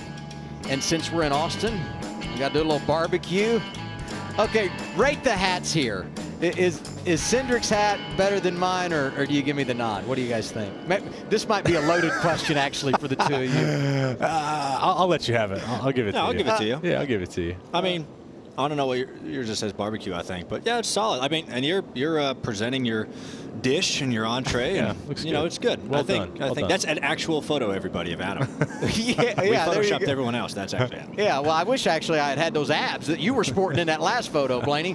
Hey, here we go to the final stage. Kyle Busch is up there. Allgaier is up there. Cindric has a little work to do. A.J. Allmendinger a part of the mix. Kevin Harvick.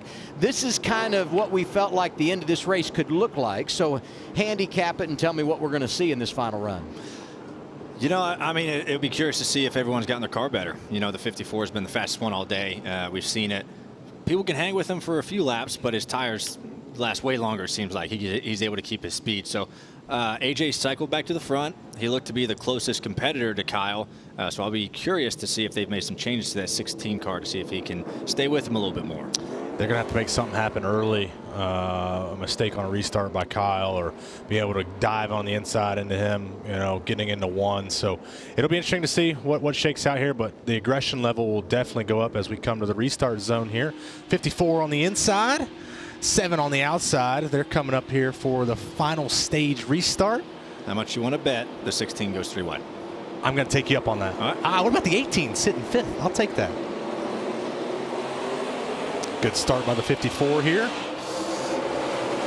The 18 has a little bit of a run. 16's guarding it, though. Dinger's looking. Daniel knows. 54 got too good of a start for AJ to even have a chance to dive in there. He did. He just made it tough for everybody there. That's why he's the all-time leading winner.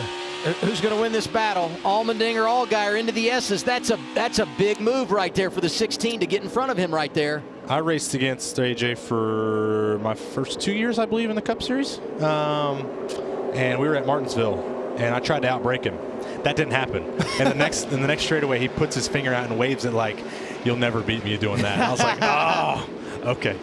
Touche. Oh, look at AJ bringing the heat here. AJ, I think AJ knows he can't hang with Kyle after, a handful of laps. I think he knows his car falls off a little bit too much. So he's got to make it happen. I think he's got to make it happen right here, and he knows that to try to get in front of Kyle, and that's his best chance to try to hold him off. Is Kyle overshot? Ooh. 12 a little bit. 11.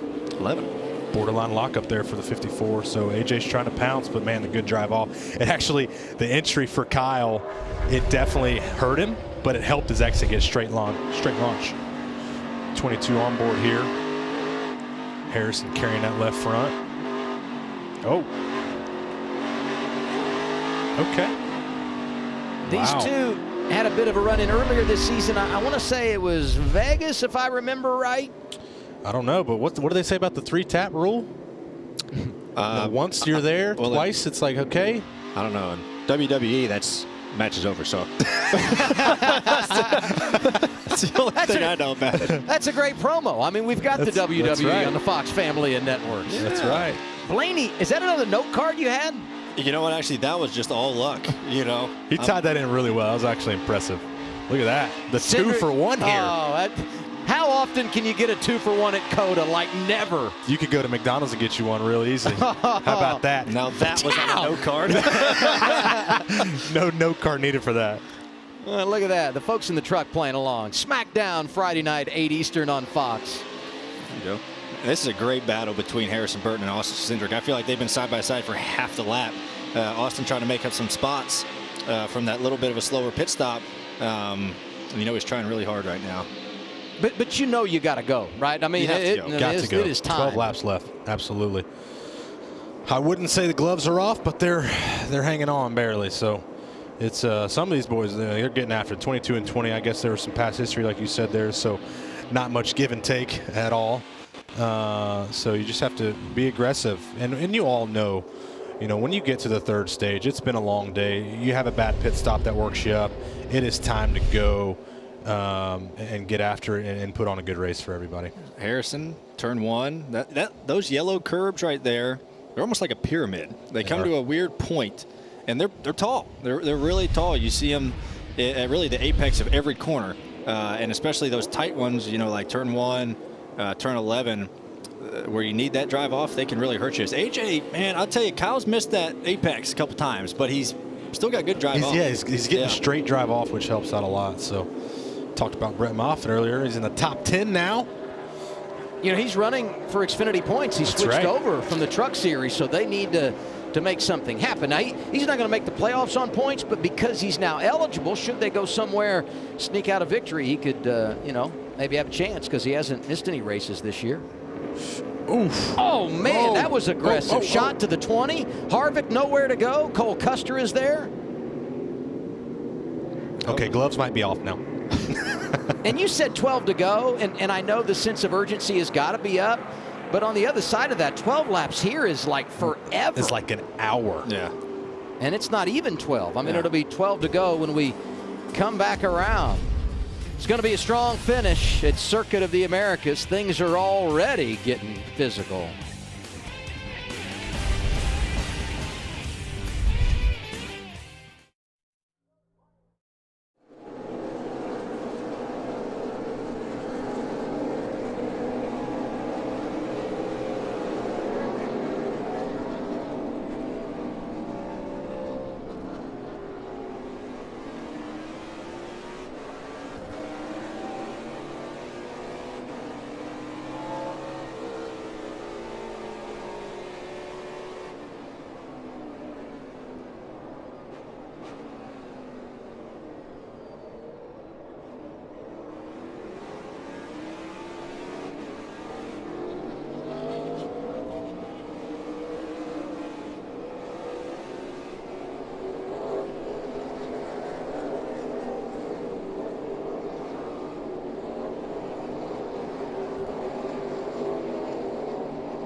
Today marks the first start of the year for Kyle Busch, who continues to chase history. Saw his first win there. Win 25, Nashville Super Speedway, when he busted the guitar. There's number 50. Win number 75. And the last time he won, about a year ago, Charlotte Motor Speedway.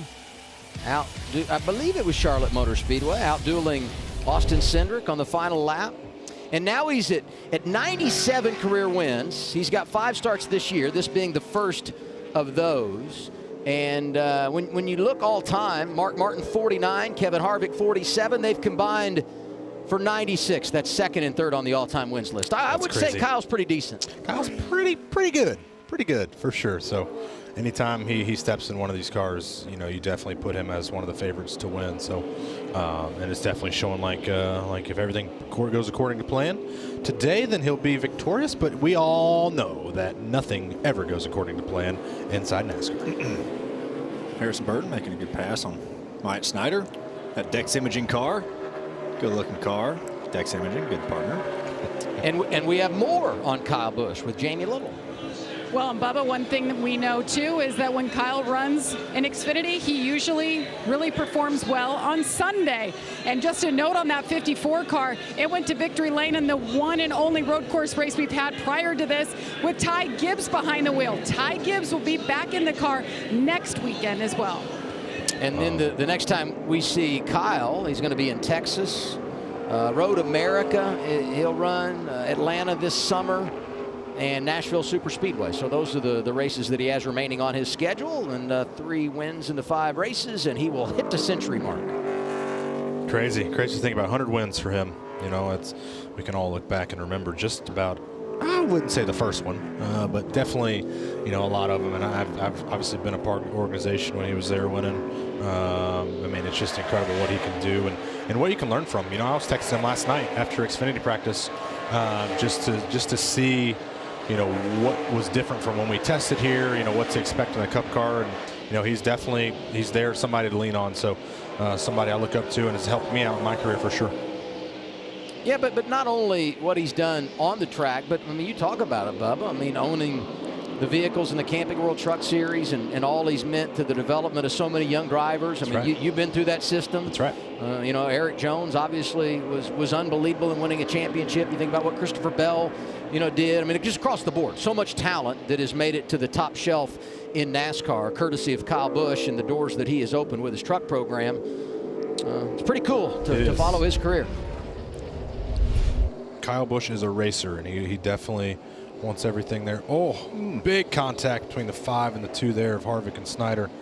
Allows the 17 to get a good run down the front stretch here.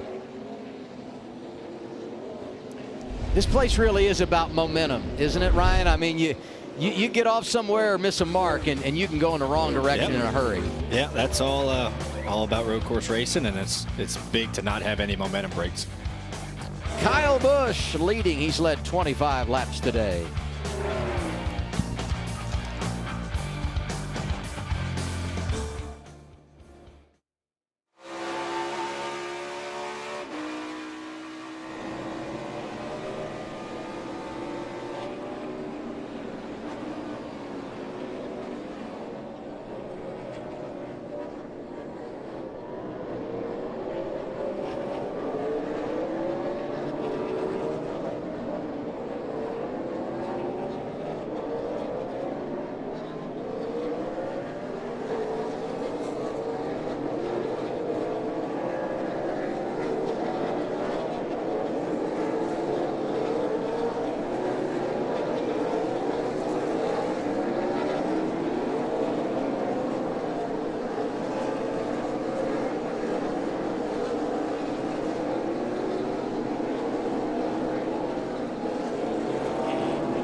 Welcome back, Circuit of the Americas. Let's take a quick look at the Xfinity fastest lap.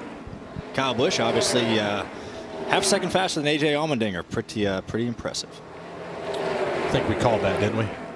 I definitely called it a break, yeah. Is this like a driver's only preview for Charlotte next week? That was well executed, Blaney.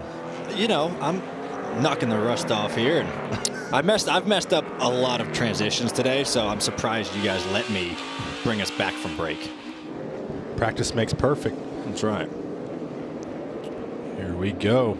Oof. Moffitt's getting aggressive on the 2 car here. Run the 2 wide. That runoff, man. Mental note, man. That runoff is big. I'll tell you another mental note.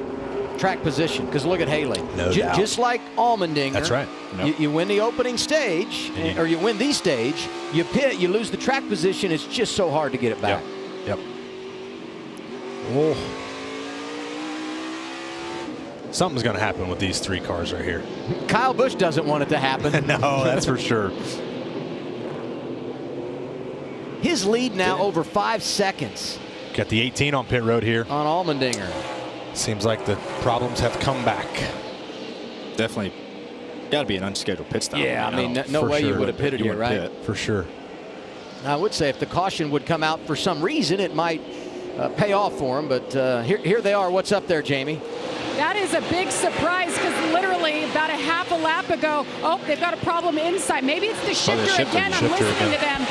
But they had just told him they were good on fuel. We don't need to pit anymore, and literally had to come back in. And that looks just like a carbon copy of what happened earlier in the race. What a break. What a bummer. Now, I would say everybody does have a set of tires. So if the caution, were to come out, the door could open for drivers to come in and get a set and maybe make a move late. Yeah. What I see here is the 2 holding up a long line of cars and is getting the bumper to him. Haley said, I'm not playing your game anymore. Wasting no time here. 8 laps to go. We've got to go. Oh. The 1 trying to squeeze it in there. Makes it work. He's trying to get that 2-for-1 special at McDonald's too, baby. Annette was on the same strategy as Haley. He stayed out there that stage. So, yeah, y'all said it. Haley just now got into 10th. Annette trying to get to 11th. It's hard. We saw with AJ, like you said, and it's really tough to weave your way up through there. You just lose so much time trying to pass cars compared to the leader. That just all goes away. And we've seen some great onboard cameras today, and we have to say a huge thank you to the guys at BSI who come in early to do these installs. We thank the teams for giving us the opportunity to offer this kind of content. Andy Jeffers, who's up here as our stage manager during the races, just an incredible job at executing the plan. You'll see it again tomorrow. And not just BSI, but every man and lady who are part of our crew. When you set your alarm for the morning and the first number you put in is a 3, and many of our crew did today to get here on time, that is a lot of hard work. Thank you to everybody for a long day in the rain, and the work has been outstanding, and it shows on the screen and throughout our coverage. Absolutely. Ooh, big lockup by the 77 Austin Dillon here. Hopefully it doesn't damage too much, but man, this place is so wore out. And like we talked about earlier, you wear these tires out, that right front lockup, and man, just now you're worried about so much vibration. So hopefully nothing bad for Austin Dillon and that 77 team as we go to break here. And he stuck the landing.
Here we are once again, Circuit of the Americas, and we fast forward to next weekend's coverage from Charlotte Motor Speedway. Saturday afternoon, it's our drivers-only broadcast.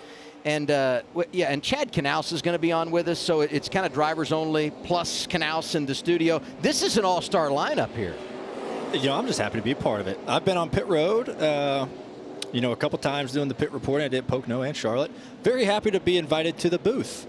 So it was good. And this was our last break. I was trying to get Bubba to lead us out and encouraging him because I didn't do a good job of it before. And he did a great job. I got to give it to you. Nailed it right there. Right to one. Hey, I'm going to tell you, I got to tell you guys, every time I throw it to Booth over here, I do that exact same thing every time. Nailed it. Glad I'm not the only one. I just had to pick up where my man left off here. But I do like touchdown dances, you know what I mean? Yeah, hey, nothing wrong with that. To each is their own. Here we go. This battle's still going on between the 02 and the 2. 98 getting a little piece of that. There you go. Good recovery from spinning earlier. That's from right. 98. They need a good run. Yeah, they do, for sure. That's the battle for what? 13th there? That's right. Whoa. Riley is not playing around. Here he comes, driving on through. Riley Herbst to 13th, trying to get a top 10 finish. Go.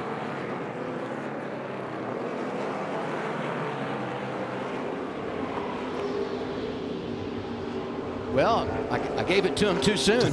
Brett Moffitt was listening. A heck of a run by the 02 there. The racing has been really good in the Xfinity Series throughout the year, and sometimes it's at front. We haven't had as much of that today. Kyle obviously dominating, but when you look at battles like this, we see it each and every week. Look at Myatt Snyder's car. Just using it up. And that's, Myatt's always been aggressive, and it's definitely continuing to show that trend here today at COTA, and it's a product of road course racing as well. You get down to the last couple laps here, and you're stuck behind a car that you've been trying to pass for so long, and the frustration builds up, and it's like, all right, you're gonna start using up your car a little bit more. But there's a fine line you got to walk. You can't put yourself in a bad spot. Pop a tire, cut a tire, or knock the nose in. There's a lot of variables that you have to look at, but cautiously aggressive is what you got to be. And look at the advantage for the 54. It's just a afternoon Saturday walk there in the park, I guess, for Kyle. This is second place A.J. Allmendinger. 7 seconds behind, and a couple of seconds behind him, Justin Allgaier. And I'm glad we're down to 5 laps to go, and I'm sure so is his wife Ashley, because she's expecting their second child. It could happen at any time. Right. She wants him home, and it'll be great when he gets back there tonight after the race, and hopefully they can get that behind him, have a successful birth, and welcome number 2 into the family. It'll be a great moment for them. Man, as we sit here, I don't know if we have a shot of pit road, but I was wondering, the 19 pit sign is right outside of my left peripheral vision here, and it kept waving. So multiple times I feel like the 19 was coming in, but I'm looking at the 02 box here. Their sign is up in the air. The wind must be gusting down the. Did we jinx it? Oh, the 2 and the 98. Finally, right? I mean, we felt like this was going to happen. It was How many times? Bound to happen. Yeah, race real hard. Looked like they were just trying to outbreak each other into 12, and it wouldn't be surprising to me if a little bit of maybe wheel hop happened. Oh, the rear's out of it. I just think he just locked up front, got in too hot. Brett Moffitt's really happy that he got out of that situation. Yes, for sure. Yeah, he can breathe again. Yeah. And the wind is ripping down the front stretch. Yeah, there's a big headwind going down the front stretch. Does that upset the car at all? I mean, not like it's going to be a factor right now, given where everybody's running and how spread out it is, but would that upset the car, especially when you make the transition and run up the hill? I don't know, honestly. I mean, it is ripping down here where we're standing watching these pit boxes. The 02 looks like the pit sign is about to blow away. But I would think, it has its advantages and disadvantages, especially when, on road courses, I don't know if it matters as much, but we're on 1.5 miles. I mean, you're constantly getting updates about the wind and which direction it's blowing from 2 to 4, 1 to 3, whatever it may be, and how that's going to affect your car.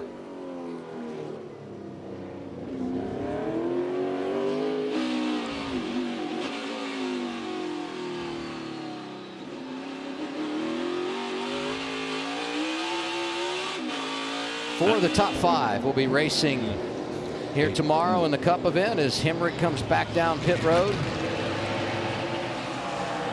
Man, you know, I wonder what is wrong with that shifter. If it broke off at the base, is it? You would have great insight. You know, 2014 Miami Homestead truck race.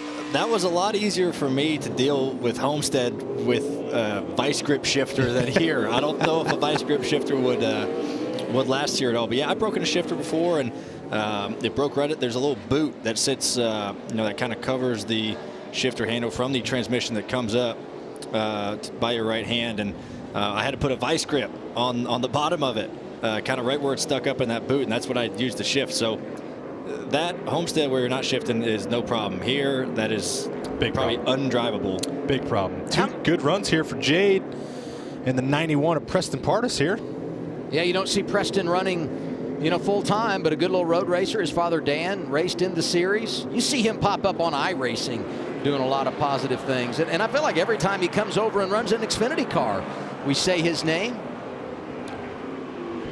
Back behind them, Andy Lally called the action in the truck booth earlier today here on FS1. We mentioned his knowledge, and he's had to battle back from numerous problems in this race, but trying to get a top 15 out of it.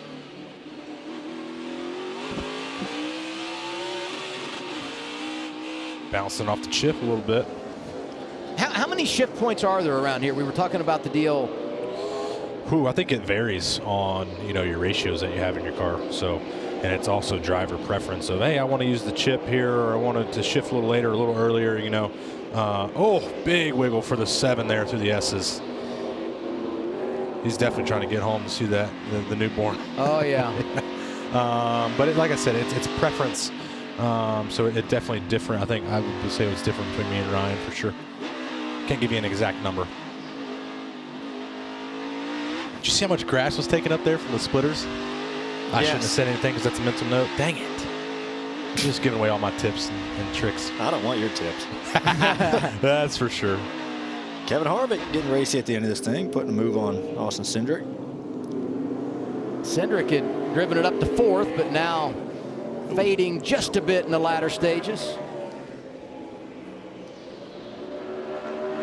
Harvick will be trying to win for the first time this season in the Cup car tomorrow. It's hard to believe that the drivers that did all the winning last year yet to win this season, but I think they'll all have something to say about it 24 hours from now. I mentioned Harvick, certainly Chase Elliott. I mean, he's been incredible on road races lately, and Denny Hamlin as well. Yeah, and I mean, I think it's a toss-up for tomorrow. The forecast kind of looks a little similar to what it did today. It might dry up a little bit later in the race, but that's kind of all up in the air. So we had practice in the full-on wet today. If it's all dry tomorrow, it'll be like you're learning the track all over again as Haley looks to make a move on his teammate, Greg Burton. This is the battle for 9th. Good day for Colleague. All 3 of their cars in the top 10. Things got tight there. Especially, it's tough. I'm sure Matt Colleague is kind of cringing right now watching his two cars run side by side here and be aggressive with each other, but it seems like they are playing somewhat nice. How about what he's brought to the series, not just Xfinity, but Cup, and the fact that they'll go full-time next year? Yeah, I think it's great for what he's done, and I've been able to have multiple conversations with Matt Colleague over the years, and he's a fan of the sport. He wants to be around for a long time. He's making his footprint bigger and bigger each and every weekend, each and every year in the sport. So good to see that for them and that team. Kyle Busch just hoping to get back around and see the white flag. That would end a good amount of potential drama late in this race. One that he has dominated here today. Has led 33 laps already. Does it make you want some Skittles? I had some earlier, actually. We did. We had a bag. Yeah. I didn't have the Skittles gummies. No, we didn't have those. Maybe I need to try some.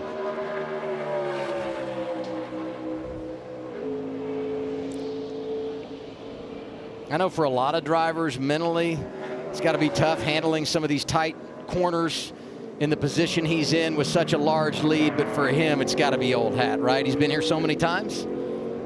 Oh, I mean, it's pretty easy when you got a 9-second lead on the field.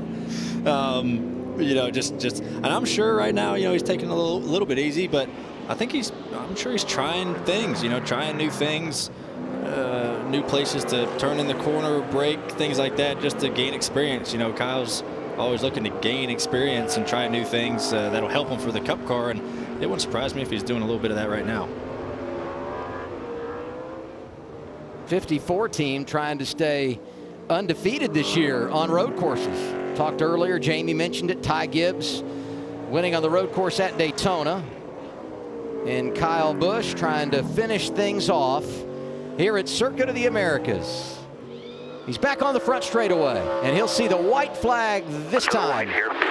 1 lap to go, sponsored by Credit One Bank. Do you think his crew's telling him to take it easy here because he has a 9-second lead? Or is it, to your point, he's trying stuff? Or is he just that good that they don't need to tell him, hey, take it easy here, you have a 9-second lead? I'm pretty sure he knows what he's doing. He's done it 90-something times. Looking for 98 here. This would be, if he finishes it off, his 17th season where he's won a race in the Xfinity Series. Crazy. 17, that's how long I've been racing. Not saying that he's old, but getting there.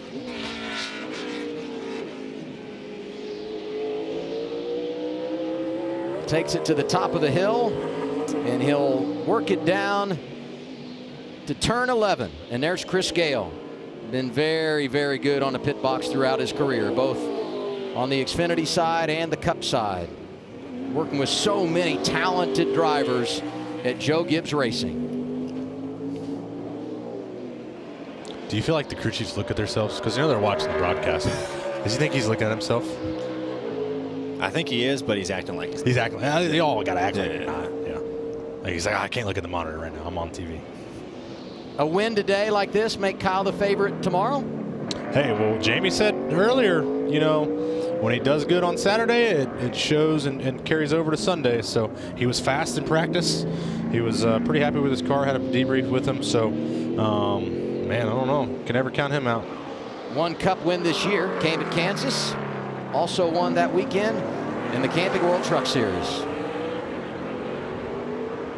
What a career for Kyle Busch. And trying to add to his resume here today. First ever trip to Austin, Texas, and he has put on a show. Yeah, pretty impressive day by that 54 group. They dominant car all day and got it done in the end. First trip to Circuit of the Americas, and the all-time wins leader, Kyle Busch, gets it done in dominating fashion. Little F1 tribute there. Getting close to pit wall. I like it.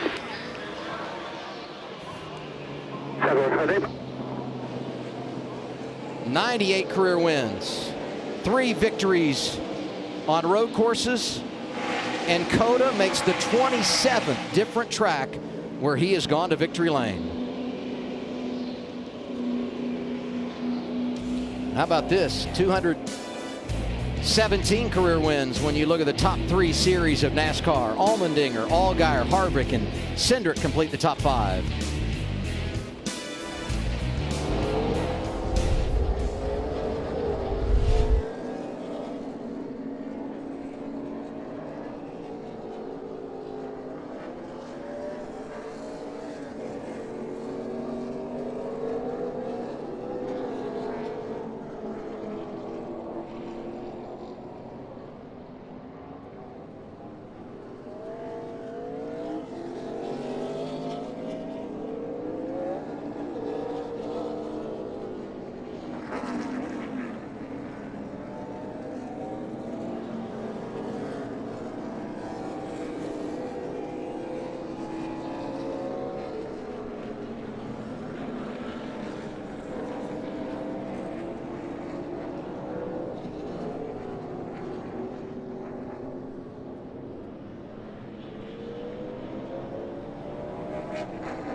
The day is done for the NASCAR Xfinity Series in Austin, Texas.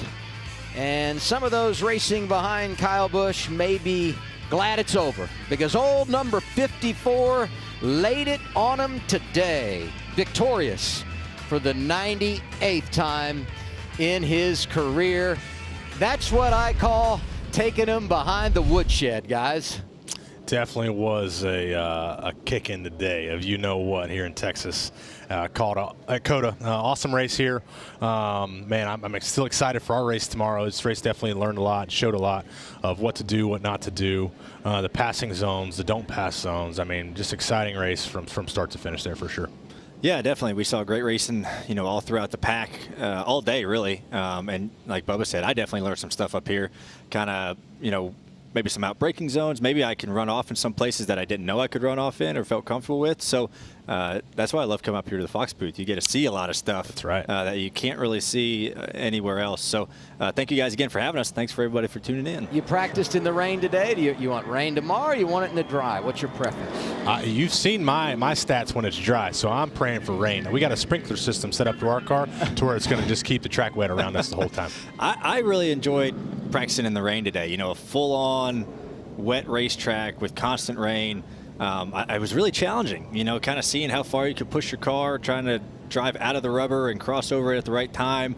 The back straightaway got a little sketchy. You'd almost start hydroplaning a little bit. But overall, we'll take what we can get. Now let's hear from the man that's really looking forward to tomorrow, Kyle Busch with Jamie Little. Gets to celebrate, give fist pumps to his team. Kyle, 98th career Xfinity Series win. You made history again. You win the first race at Circuit of the Americas in the Xfinity Series. How much time and effort and thought have you put into racing at this new track? That's a funny question.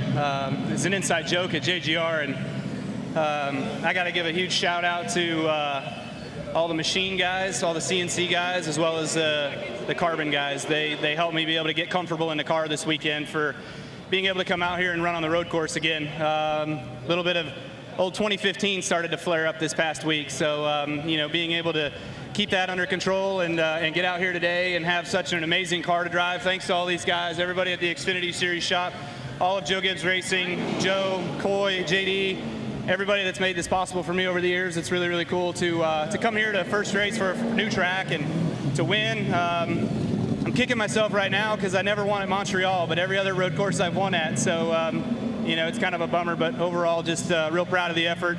This Skittles Gummies Supra was super. It was just awesome. And I did a burnout in front of our friends over there at the Skittles bus. So appreciate those guys all being here too.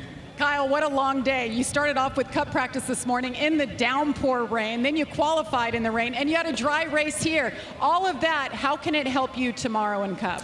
Well, I think the biggest thing is just all the resources and stuff that we have, and being able to get laps on the track today, feel the tire, everything like that, and then be able to get back out there tomorrow and do everything all over again tomorrow with the Cup car. So thanks to Toyota and TRD, we've got some really cool tools that we've been able to use, and I feel like that was a good plus for us here today. Hopefully it's a good plus for us tomorrow.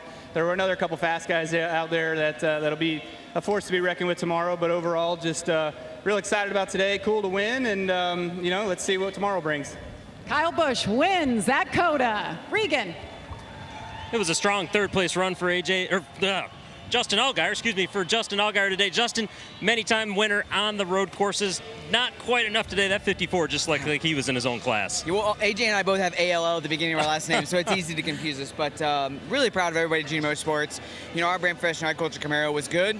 Wasn't quite as good as that 54 car, but it just came down that late restart, be on the outside, and once AJ got by me, that was kind of the end of it. I felt like we settled in there, but just happy to beat. There's some killer road racers in that field today that we were able to outrun. So proud of our guys, proud of the pit stops in the year. All the spotters did a great job. This is potentially, or more than likely, my last race as a father of one. So my wife, my daughter are back at home watching. I'm glad she didn't go into labor while we were out there, and I get to get home and hopefully be there for the birth of our second child. Nice job today. Hurry home to the airport. That's right. Thank you. Yeah, good luck to Justin and Ashley and everybody. And speaking of kids, there's Brexton hanging out and watching his dad celebrate again. Do you think he's eating some Skittles gummies? Hey, I'm sure he is. Whether he wants to or not, it's all about the product, right? I just think it's fitting that Kyle leads 35 of 46 laps, and in victory lane he says, that one got away in Montreal, But anyway, hey, great job, guys. Enjoyed it. We'll see you for qualifying tomorrow at 11 and going racing tomorrow afternoon from here at COTA. Cool. Thank you, Adam. Appreciate it. Thank you, everybody, for having us. Great job, Ryan. Great job, Bubba. Congratulations to Kyle. More post-race coverage from the studio. Shannon Spake has the ball when we return. Thank y'all. Appreciate it.